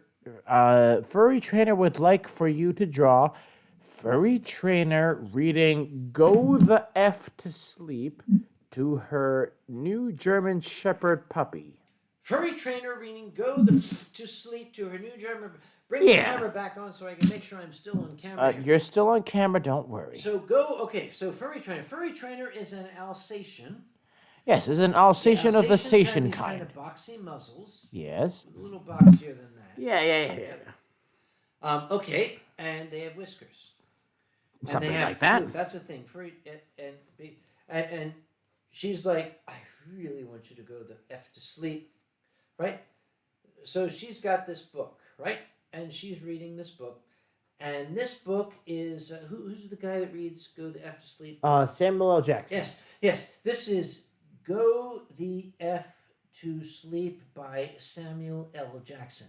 And she's reading this to her little tiny puppy, who is a little tiny Alsatian with a boxy muzzle and the floof. Oh, well, the puppy is a German Shepherd. Yeah, that's an Alsatian. Yes, go by what I meant, not by what I said. Who is a little tiny puppy who is in a bassinet, like a little puppy bed, right? And it's got the puppy tail, right? It's going wag, wag, wag, wag, wag, wag, wag. Wag, wag, wag, wag, wag, wag, wag. She's reading it, and it is like, please go the F to sleep. Yes, please go the F to sleep. Do not take those car keys and go on the roads. Yeah. If you have not seen this book, Go the F to Sleep, I recommend it. Yes, please do. We are not sponsored by the author of Go to F to Sleep. We just want all of our intoxicated friends to go the F to sleep. What's the next thing we're drawing, Zeke? Wait, we're already done that? Well, doesn't that look what it's supposed to look like? I guess they are going to F to sleep. Yay! All right, our next drawing is for... Who the hell is this person? This is for Rick Hale. Rick Hale. Eyewear. Rick Hale Eyewear. Yeah, eyewear. Rick Hale. Rick Hale would like you... Oh, this is perfect for you. What is it? Rick Hale would like you to draw the chemical structure of tungsten oxide. What? Rick Hale would like you to draw the chemical structure or molecular structure of tungsten oxide. Seriously? Yes. Here seriously. we go. There you go. That is apparently the molecular structure of tungsten. That is tungsten oxide, ladies and gentlemen. I hate everything of this stream already. Next up, we have Onyx Flame 1, 2, 3. Onyx Flame. Kage, draw your original bird Sona. My original bird sona. Did you have a bird sona? Yes. I've actually never heard of this. I want to see you draw. Bird sona. I want to see you draw this. This was my original bird sona, Red, my old bird friend. Now, my first fursona was a red-tailed hawk because I knew red-tailed hawks. The problem is red-tailed hawks are assholes. And he was very unpopular because you're going to play a character like a hawk, he's going to be an asshole. Just a note to the audience, I can't see the difference. Just saying right now. Hi, Just red-tailed read hawk. without the... Okay, so we have red. So we've got head and beak, and it's like beak. I am a bird of prey. I will rip you the hell apart. All right, and I'm an asshole. It's like yay, and I have a huge eye because I'm a bird of prey, and I'm like yeah, and I have feathers on my head, and it actually kind of looks like a dragon. Yep. But he was also kind of a dick. I'm not gonna show that to Tian Long. And there are nares here, and he's got this, and actually that pretty much is red, yeah. But he's got feathers, and I'm feathery, yay! And I'm all covered with feathers, and I got wings, yay! There you go. Okay, that's pretty much it. Yeah, so that was red. Mom met Red, by the way. Oh, which mom? You talking Mama T or No, my Mama mom, Kage? my mom, Oh, okay, your mom. Okay. I think she got to hold him actually. Oh, okay. All right, who's next? Hang on. Next.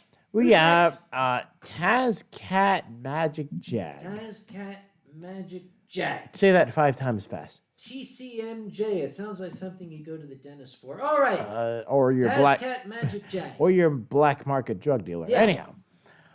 All right, Taz Cat Magic Jag Yeah, would it like says- you to draw Yu Kage using Kage. a Rube Goldberg type machine to simply open a wine bottle.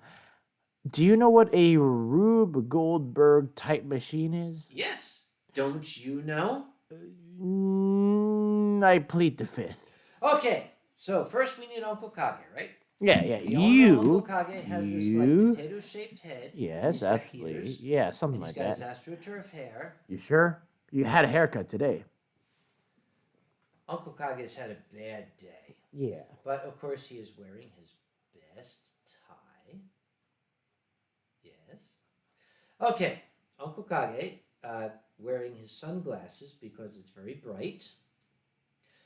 He is operating a Rube Goldberg machine. Okay, so we start out, we have a crank. There is a crank here that he's got to turn. You know, it's got like handles on it. And he's like, turning the crank. When you turn the crank, it is attached to a pulley system, which turns this little cam here to cam. Yep. And that cam causes this backwards map of Italy to kick a ball, which then flies up into a basketball hoop. And when it goes to the basketball hoop, it then bounces off of a trampoline and strikes a piezoelectric surface, which causes a voltage thing to cause a switch because it's both dom and sub at the same time. Dude. And the switch then causes a fan to start turning. Yep, and that fan then blows a small model of the blue nose, and that causes it to like go across a model of Toronto Harbor. And when it reaches the opposite shore, it knocks over a pile of bricks, which then when it lands, it falls, and one of the bricks lands on a small trampoline and bounces off of it. And what's the end? What is it supposed to do? What's it doing? It's supposed to. Give me a moment here. It's supposed to use a Rube Goldberg type Yeah. machine to simply open a bottle. Open a bottle. Got it. Okay, got it. And this lands on a small elevator, which then the weight of it goes down. But this elevator is attached to a screw device which goes into the cork of a wine bottle and causes that cork to be open. That is called a Rube Goldberg device, ladies and gentlemen. That's where it comes from. If you've never played the game Mousetrap, you've not played the game Mousetrap, have you? I have, and this is bringing back very, very distinct memories Yes, of. Mousetrap. Okay. For anyone that's played Mousetrap, you know what was more difficult than playing Mousetrap? Was building the shit and Was getting building the goddamn shit and making it work. and making it work because the goddamn Mousetrap never ever assembled correctly. No, it didn't. No. The ball always rolled The ball, off. yeah, exactly, and you got that little fucking weird maze Yeah. shit. The And the you know guy the was little supposed to ladder. jump into the bathtub, never hit the goddamn bathtub. Fuck this guy. And the ball that you're supposed to hit up into the bathtub and then go on the rails and God, okay, I hate fuck Mousetrap. Rube Goldberg and Fuck the Rube Mousetrap, Goldberg. he rolled in. What's next? All right, now what's next? Fuck Rude Goldberg. All right, And the Mousetrap he rolled in on. all right. We Next. have Tao. Tao. What's Tao one?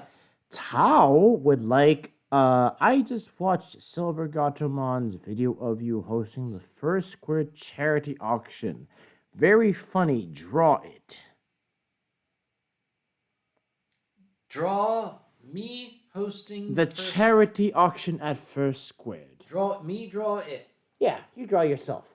Here's a problem. What? I don't remember the charity auction at First Square. Would you like to? Do you remember it? All I remember was, there was a bunch of banners that were being auctioned off at First Squared, and apparently the banners were in bunches, and people were throwing money at you, and you were being quickly drowned in too much money for these banners at First Squared. Okay, here's Uncle Kage with his potato-shaped head Yes. and his AstroTurf hair, but he has had a lot of sake. He's like, yeah. And he is remembering the auction from First Square, right?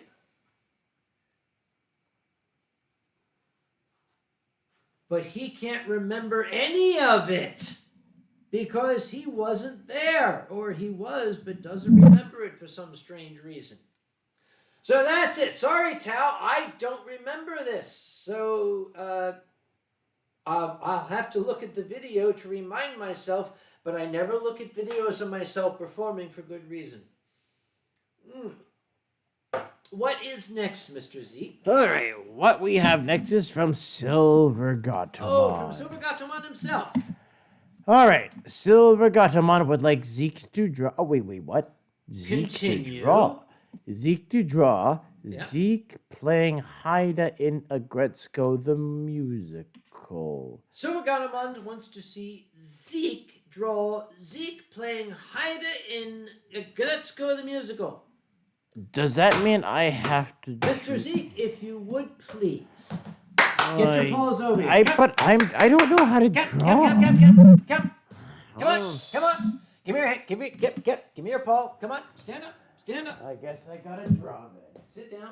Sit. You want me to give you your straw? Is the straw gonna help me draw? Just in case you need it. There you go. All right. So Zeke is going to draw Zeke playing Haida in a Gretzko the musical. That's what we're going to see here, ladies and gentlemen. So here we go. Oh, Silent Dawn, can I post my last minute drawing? Yes, Silent Dawn, please go to the form. It will show up. Silent Dawn, please fill the form out and we will see it. But do it quickly because we're almost done. Okay, so we are going back to Zeke drawing Haida. I got lost. Zeke playing Haida in a Gretzko the musicals. Make with the drawing. I mean, I don't really draw, so I'm just gonna be like, yes, I is draw. I is hyena, I draw. Yes, I as. Yes. draw a stick figure. Yes, I am Hayes. I is musicals. There we are. Yes. And it's all musical and stuff like that. So musicals got notes, right? Because it's musical and all that. Notes. All right. I'll draw musical notes so that we know it's a musical. There we go. It's music. Yes. Lots of music going on. I'll draw some more music over here. All Okay. he had was 8 little notes, just 8 little notes. Never mind, go on. All right, and then we got like Oh, Hill Husky is admiring your shiny claws. Oh, hello, hi, shiny claws. And we got like other characters in the musical as well. I think we got, Like who? This is Gretzko right here. Really? Very much so. Yes, really. Okay, we'll go with that. There we go. We got a Gretzko in the musical with Who has been dieting? Who has been very dieting because the Gretzko has a very slim body apparently. You're getting off on that, aren't you? Dude, that's why they can't see my waist anyhow. All right, that's why we hid that part. Okay. There we go. We got a Zeke. And then we got musical. Yeah, so we got like bright cameras and action and shit. These are the bright lights and stuff. There we go. Bright lights and shit. Yes, it's musical and everyone's happy that there's musicals and all that kind of shit. All right, and we put Gretzko. Go. There we go. And we put Zeke. There we go. All right. That's for Silver got him. Yep. And speaking of Silver, now we have one from Silver. I'm going to draw this one. Okay, you draw that one. I'm going to drink more. Okay, you get your drink and you sit down because Silver wants me to draw. This is a challenge. This is a drawing challenge. All right, you do the drawing challenge. Actually, while you do the drawing challenge... Careful, watch your step. Look down. Stop. Look down. Okay. Sorry, Zeke is bringing a cable with him. We're going to fix it. Okay, we fixed it. Okay.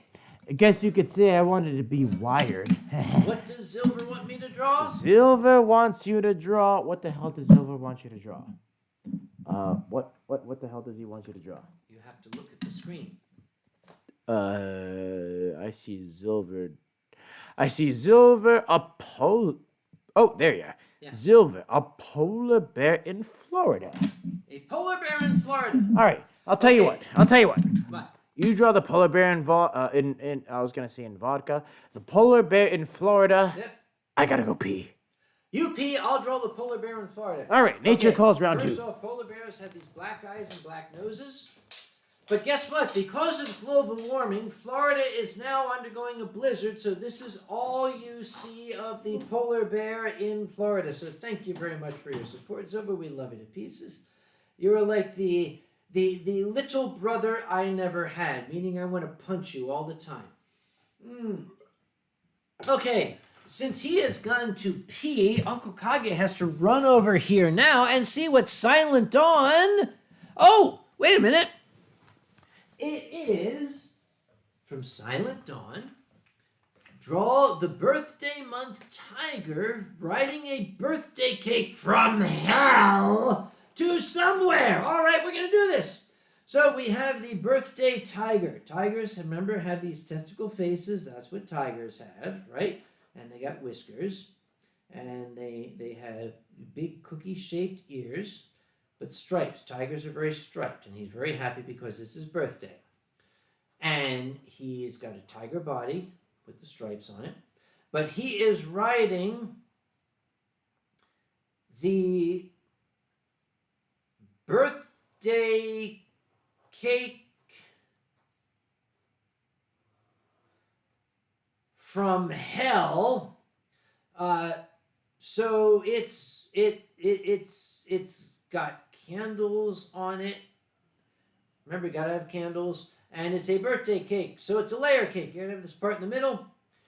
And he is riding it because the birthday cake is actually part of a Harley hog, which he is now riding because the hog has these big things, and he's riding this here, and of course it's got this, and it's got the vroom vroom pedals down here, which his little feet are touching, and it's like vroom vroom. I'm even gonna write that down. Vroom vroom vroom vroom. And it is happy birthday, Earl, from Uncle Kage. We shall see you soon, my young friend. We shall see you very, very soon. All right, ladies and gentlemen, that is the punishment for the Patreon patrons who think that this is, oh, Jesus Christ, I don't even know why the hell they do this. We're going to go back now to the couch cam. The couch cam. So here we go. And there we are. Wonderful, wonderful. There is no Zeke Hyena. It's just Uncle Kage, which means I have to drink this quickly because the son of a bitch has been drinking my drink all night long. Now we have to bring the channel back up to see what the hell people are talking about where we were gone. There it is. Oh, Silver says, I wrote that 45-second... Silver wrote that 45 seconds ago, so Silver, you didn't get it in on time either, did you? Okay.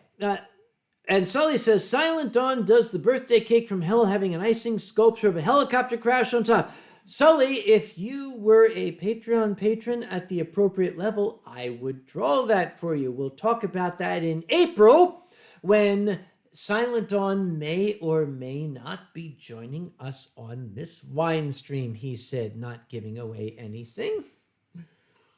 And Chinlong says, slow clap. Silent Dawn says, no drawing helicopter crashes. We shall see what people ask you to draw when you're here, Earl. Okay. Oh, Joey Santiano says, have you ever heard of Le Bataillon des Chasseurs Ardennais who fought in World War II? I shall have to look it up. Wait, what? Le Bataillon des Chasseurs Ardennais.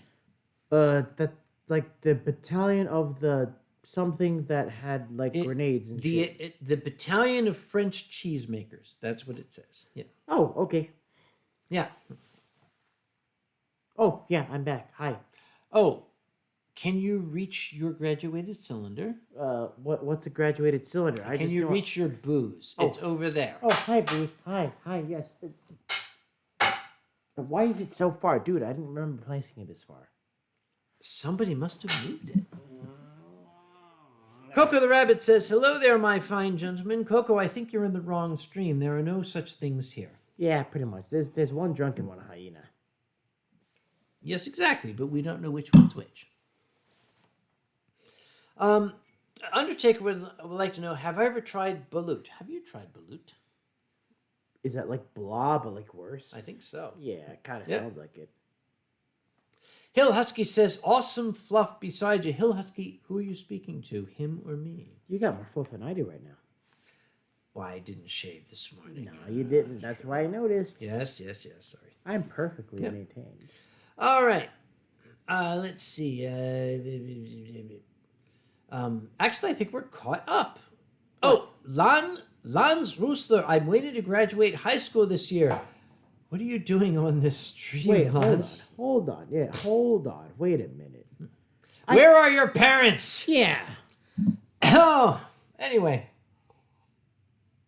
Lance Roosler says, if I ever support Kage's Patreon, I'll make Kage draw a potato. I draw the meanest potatoes, believe me. Okay, well, here's the thing. Why would you make him draw a potato when you could just look at one? He could.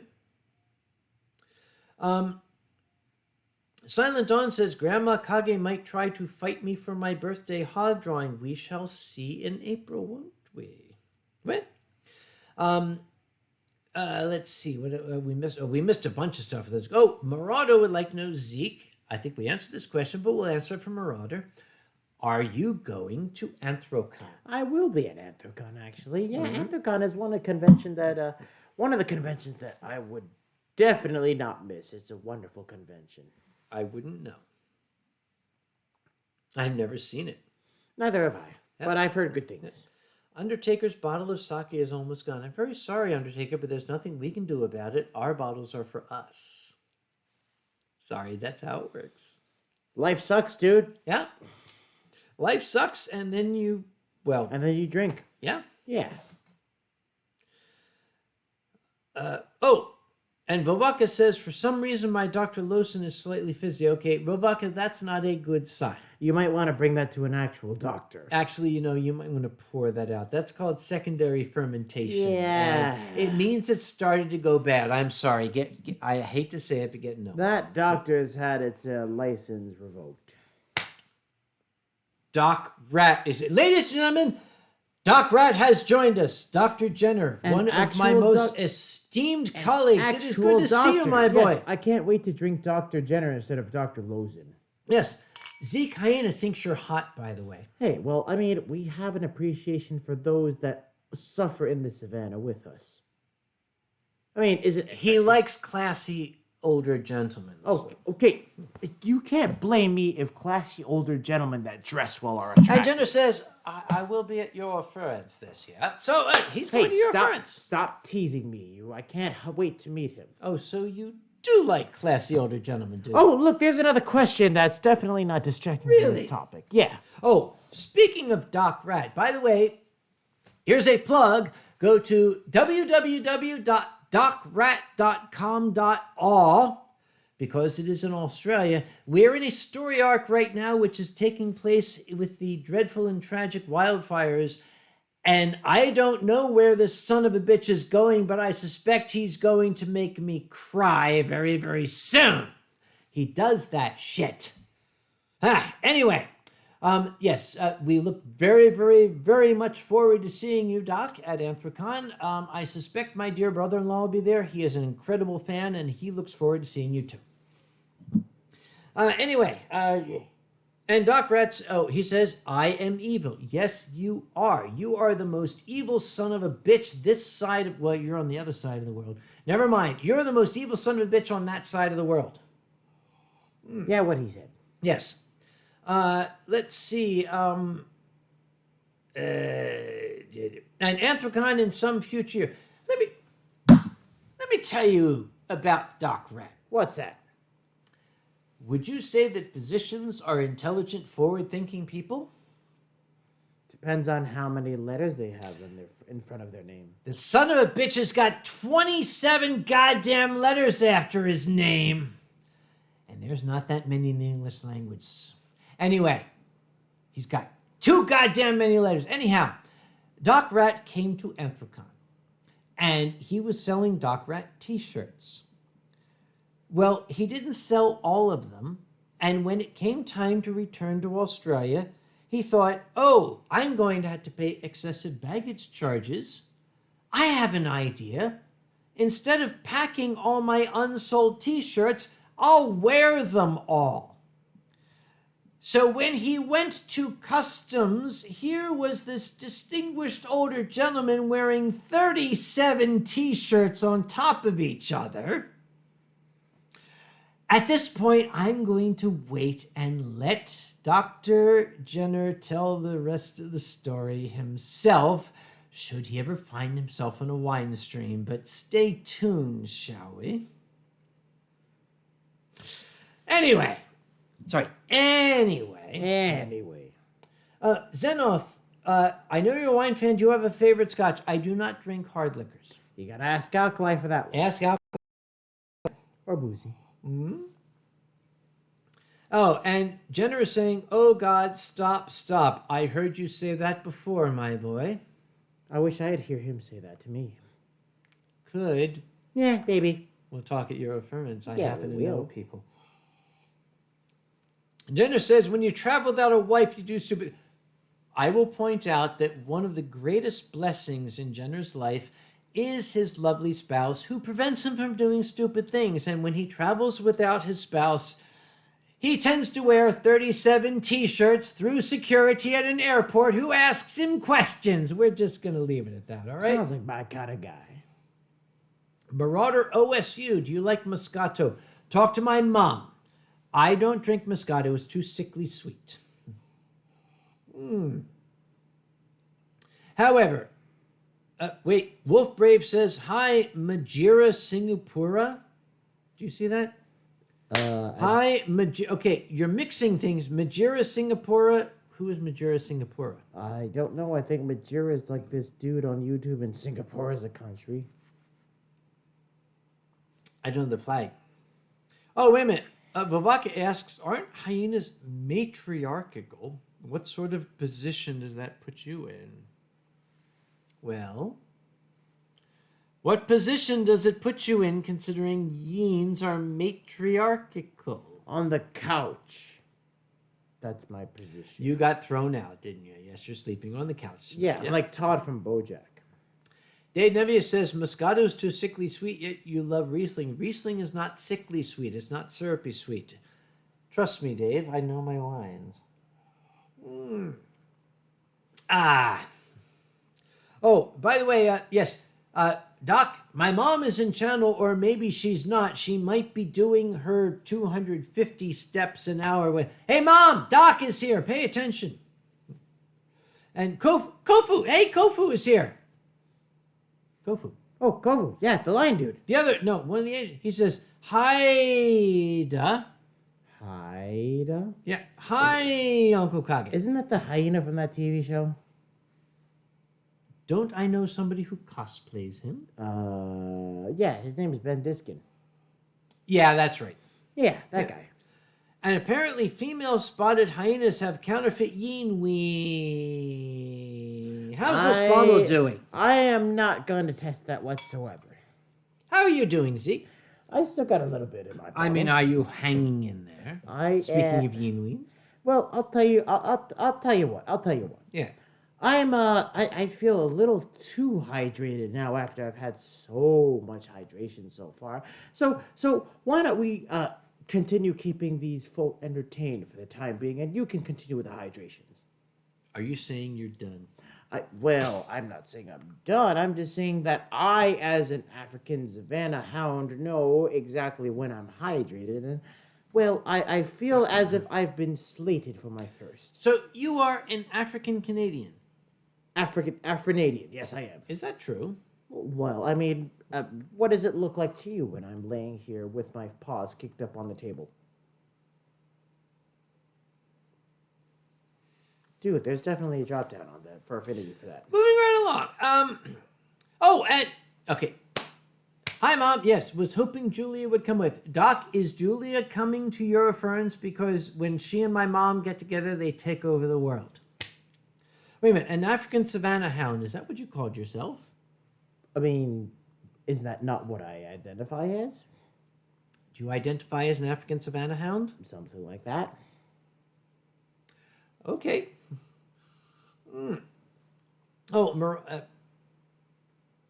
Okay, apparently people are saying rude things and we're not going to repeat them. Yeah, let's leave that as is. I want to ask a question. What's that? For somebody who doesn't know the expression, would you please explain what is Floor Wars? Floor Wars. What is Floor Wars, Zeke? Floor Wars. You must be talking about that event that happens at like a whole bunch of conventions all around the world. Yes. Is that what you're talking about? Yes. Floor Wars. This is like where, if we had Fox somewhere in the background, he'd be like, do-do-do-do-do-do-do. Yes. Like back in the day. Yeah. Yeah, Floor Wars. Oh, goodness. All right. Floor Wars is basically what, the community of dance would consider a dance battle. And what we would do is we would have people that compete in Floor Wars go up against each other to songs of random genres to basically test their ability to take said song and, perform to it. And it would basically be, people pairing up in different pools, and then, as people win and as people lose, we whittle it down to like the top two people, and then they dance, and then they do awesome, and then, at that point we decide who the winner is. So Floor Wars is basically this ginormous event that happens at furry conventions all around the world.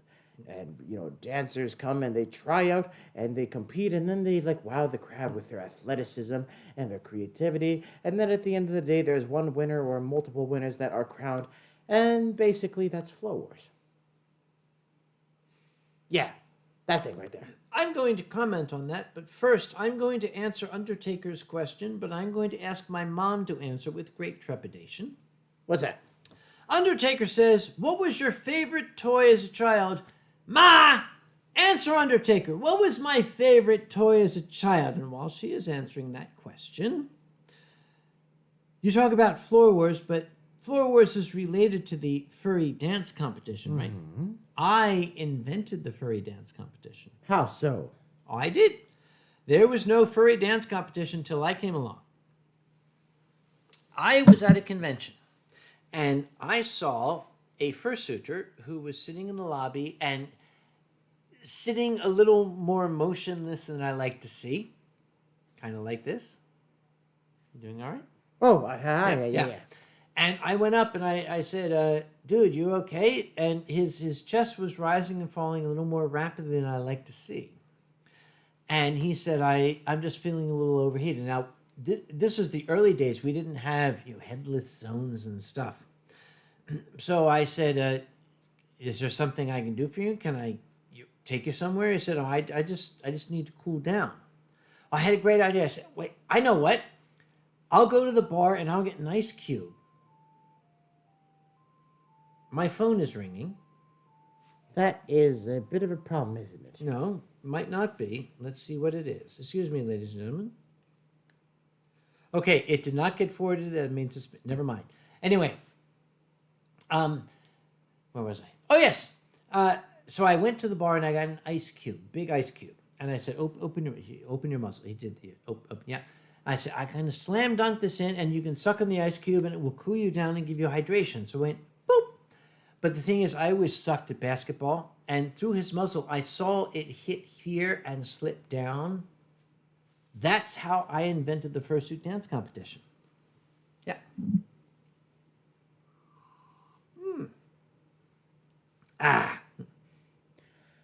What are these fine folks saying since I can't read anything that they're saying? Mom says my very first favorite toy was a stuffed dog. After that, it was anything cartoon. Yes, I was a furry. You're a furry before you even knew it. I mean, after all, the nut don't fall far from the tree. Suraganaman says, periodic reminder, 15 to 30 minutes after Kage's wine stream ends, he'll be premiering the Roast of Xander. But I think Boozy is also streaming. It's going to be anybody's... Charles says, anybody from Quebec here? Quelqu'un qui vient de Québec ici? N'est-ce pas? Quoi? Québécois? Omelette du fromage. Omelette au fromage. Du fromage, yes. Oui. Do the fromage, yes. Oui. Sacre bleu. Carbonate. Okay, show music. Do you have any recommendations for being an auctioneer at a charity auction? I can't tell you here, Shal. Make money happen. Sit down with me. I need to tell you, no. You're not going to learn by watching this wine stream. You have to sit down and talk with an auctioneer. Talk to me later. We'll do that. Are you going to TFF next week? No. Neither am I. Oh, well. Hey, Quack Quack Honk is here. Oh, hi, Honk Honk Quack. Boozy streamed earlier. Old people do that. Yeah. And plans on streaming tomorrow. Yeah, when you're old. Yeah, that happens when you're old. You got to have sequels and stuff like that because you can't finish the first time. And Charles says, your French is better than most Quebecers' French. Wait a minute. Quebecer. Charles, you are not from Quebec. No. No, you would not have said Quebecer. You would have said Quebecois. Yeah, Quebecois. Yeah. You don't talk such sacre bleu to them. Joey Santiano, ever tried Belgian beer? Actually, yes. I had some framboise when I was in Belgium. Dude, framboise isn't beer. It's not, but it's Belgian. Yep. I guess it is. All right. Yep. Oh, let's see. Boozy said if he stream, it will be after. Okay, great. Oh, Lion Wing. Since you like furries, have you ever come across someone dressed up as you at conventions? Crash don't count. Actually, yes. I have seen some people pretending to be me. Really now? So they put on a lab coat and they get like a doctorate degree and put themselves like $50,000 in debt. Years ago... Yes. Years ago, there was somebody who had a cockroach fursuit with a lab coat. That was not me, ladies and gentlemen. I still don't know who it was. Nom. And Ade Karofis says, Laval ici. Vobaka, want me to try to get some good malt wine or mead for MF? Thank you, Vobaka, very much, but they ply me with Riesling at EF. I don't want to mix my beverages. Striker Husky, how is the weather down there? Why don't you answer that question, Zeke? The weather down here. In North Carolina. Well, I'll tell you right now. I usually take this trip down to North Carolina so that I can escape Canada. It seems that Canada has somehow assimilated itself into the North Carolinian weather. Either that or a certain celestial dragon that has some influence over the weather was trying to make this weekend as miserable as could be in terms of weather. Because me flying all the way down here, I had to deal with not only one, but 2 canceled flights that would have possibly gotten me here on the time that I would have expected. Yeah. And Expected? Expected, yes, expected. Yeah. Yeah, expected and explained. Yeah, expected. And I had to fly, a different connecting flight through United to get here. But it certainly did seem like that damned storm dragon tried his damnedest to make sure I didn't get here with the weather. Yeah. Charles is asking, have I seen Gorgo 1961? Of course, Charles. Okay, there is no kaiju film that I have not seen. I am a fan. And Silent Dawn says, I still haven't seen 1917. Okay, Silent Dawn. Initially, when I said I was reluctant to see 1917, I was wrong. Go see it. It is worth seeing. I will say this right now, Silent Dawn. Yep. You will not be prepared. No one could possibly be prepared for the kind of cinematographic... Cinematographic mastery that movie holds. And I would wholeheartedly recommend it if you are someone that loves to be told a story in a way never told before. Hill Husky Sharpcoat, what's your favorite big plush toy? He's sitting right next to me right now. Hey. And another question came across. How do drunk hyenas laugh in French? Would you demonstrate, please, Zeke? Omelette du fromage, omelette du fromage, omelette du fromage. I don't think that's... No.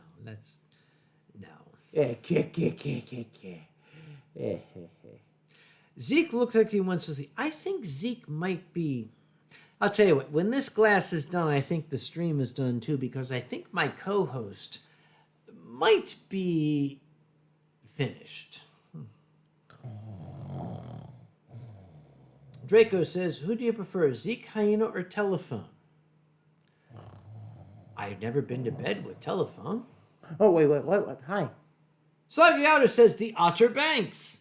Get it? The Outer Banks? Wait, what? Not the Outer... It's North Carolina. We're talking about the Outer Banks. Oh, goodness. Where's QM when you need them? Aldic Rufus says, Zeke! Aldi! And Bruzo says, I thought Yeens go soda. What? Is that a joke? I don't know what kind of soda they're talking about. Undertaker the Furry Vampire. Have you ever seen the movie Christine? Yes.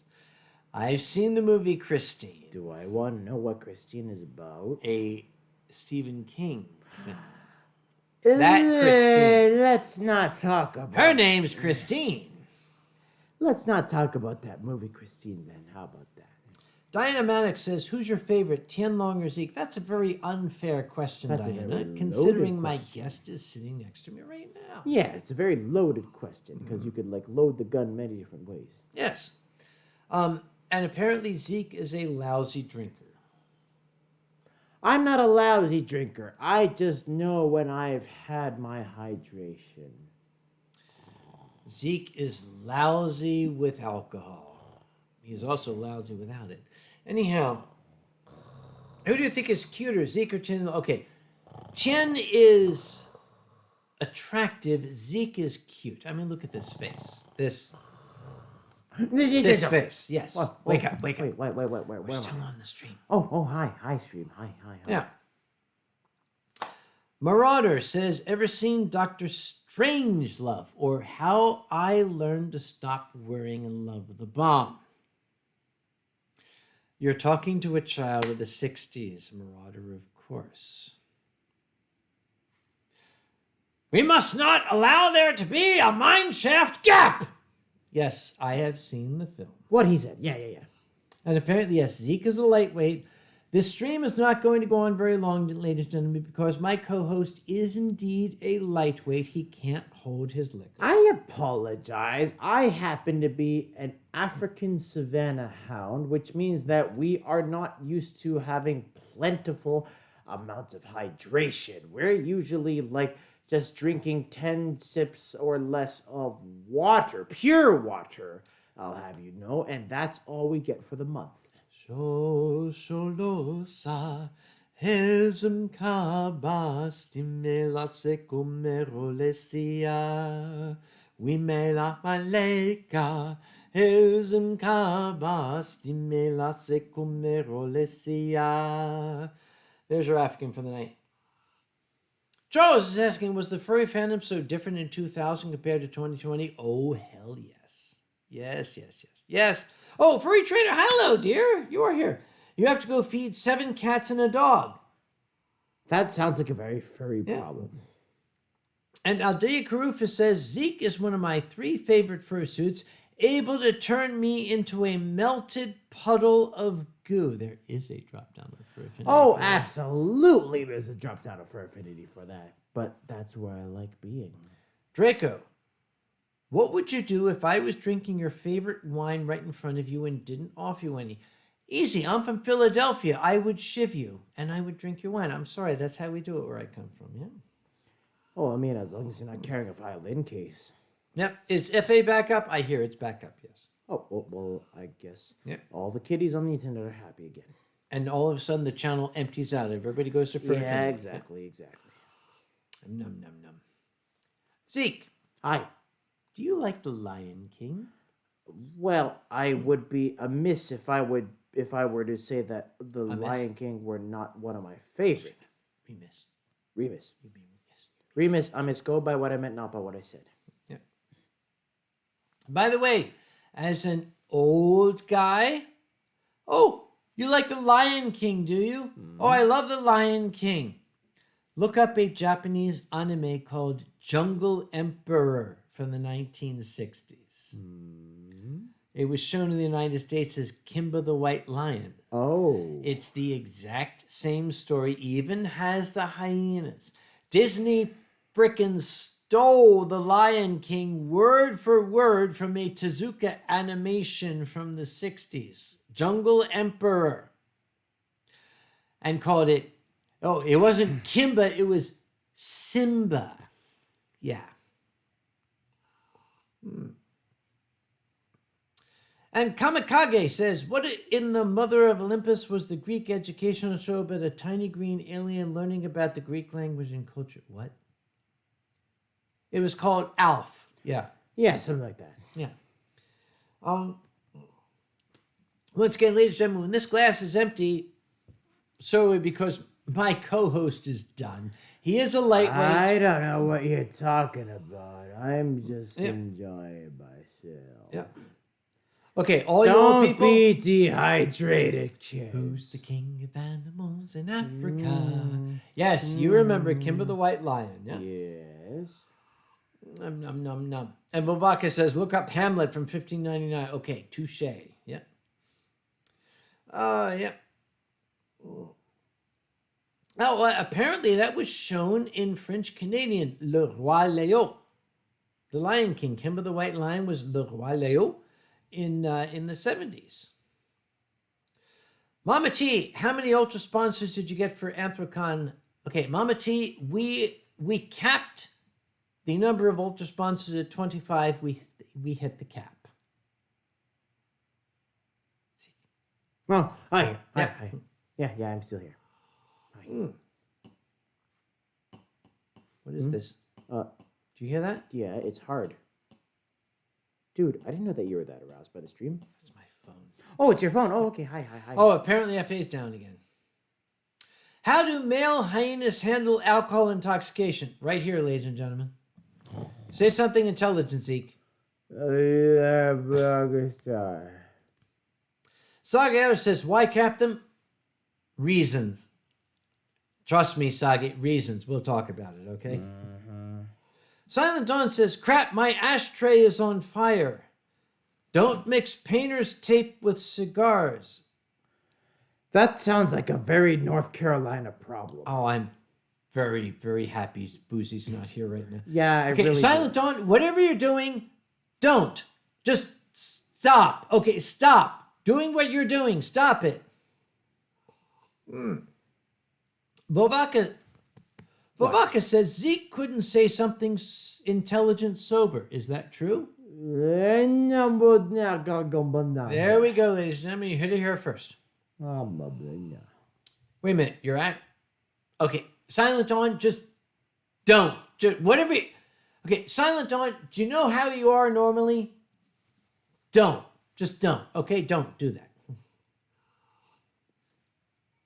We got to finish this off because my poor co-host really is flagging. Well, but I would feel bad if, I were the cause for you to, cut your good time short.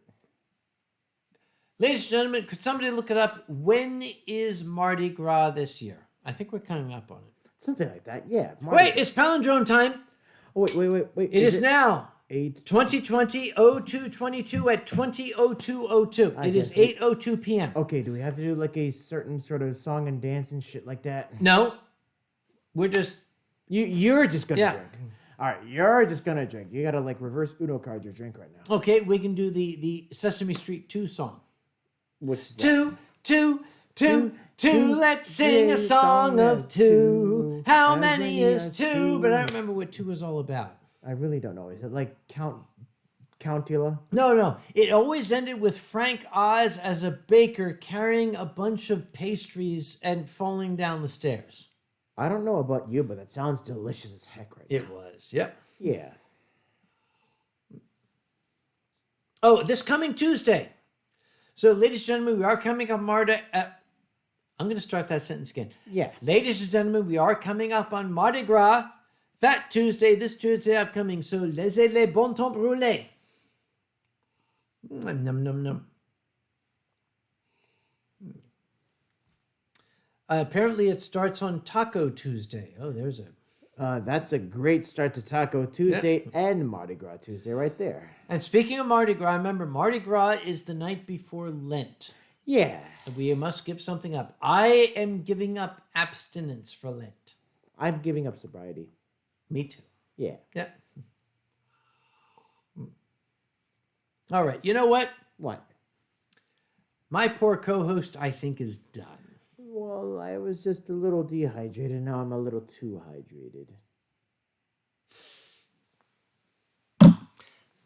Ladies and gentlemen, thank you for joining us on this February edition of the Yeenstream. I have been very, very blessed to have Zeke Hyena join us tonight. I am not, because I'm Zeke and I don't bless myself. And apparently, he is a lightweight. We are going to remember this for future Yeenstreams. I'm not a lightweight. I just like to be hydrated. Hydrated. Some final comments here from Fury. After your stream ends, please watch the roast. We will do that. Yeah, By the we'll way, try. yeah. Watch the roast of Xander the Blue and go back to Boozy Badger's Yeenstream after Yeenstream. Whatever the fuck he does. Yeah, the game Twitch stream. Hang on, wait. The picture from downtown today. Remember? Oh, downtown today. Yeah. Okay. We were downtown in Wilmington, North Carolina earlier. And we found a law firm which we suspect must be a colleague of Boozy's. Okay. Would you agree?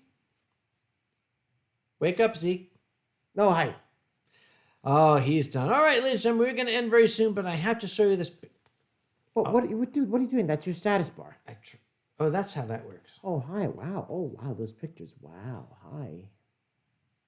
Okay, we're going to the pictures taken in... Yes, yesterday, not today. Yes, here it is. Okay, Yeah. Here we go. All right.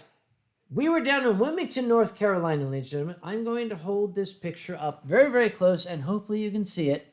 Yeah. This is a law firm. This is Daniel, let's just say, attorney at law. Immigration, green card naturalizations, personal injury. Yeah, this is the entrance to the law firm. You'll notice there is no knob on the door. Apparently, you bang on the door and the lawyer lets you in and asks, are you here for legal advice or a tattoo? Can I get both? Yeah. So we saw that. We were like, dude. Silent Dawn, that's close to me and didn't. Silent Dawn, that's a frickin' 2 hours south of where I am and 4 hours south of where you are. You know that shit. And Fury says, I still feel sorry for what I did to Boozy last week. We're going to leave it at that. We're not going to go any further, I hope okay? Boozy feels sorry for what he did to Ronnie last week. What did Boozy do to Ronnie last week? Perhaps one of you might have to ask Boozy on his stream. Why don't we ask you, what did Boozy do to Ronnie last week? So those of you at First Squared or have been to First Squared before might know that at First Squared there is a charity panel by the name of Charity Cupcakes. These charity cupcakes are baked by the one and only Seraphin Sabretooth, a dragon that happens to have a thing for sadism, and invites a panel of special guests to come to his panel and taste his homemade cupcakes. Mm-hmm. Except these homemade cupcakes are not one and the same. They are labeled numbers 1 to 40 with all sorts of special ingredients. We're talking to furries. Special ingredients? Special ingredients. What kind of special ingredients, Zeke? Oh, I don't know. It could be anything from cinnamon sugar to sriracha sauce to oyster sauce. Okay.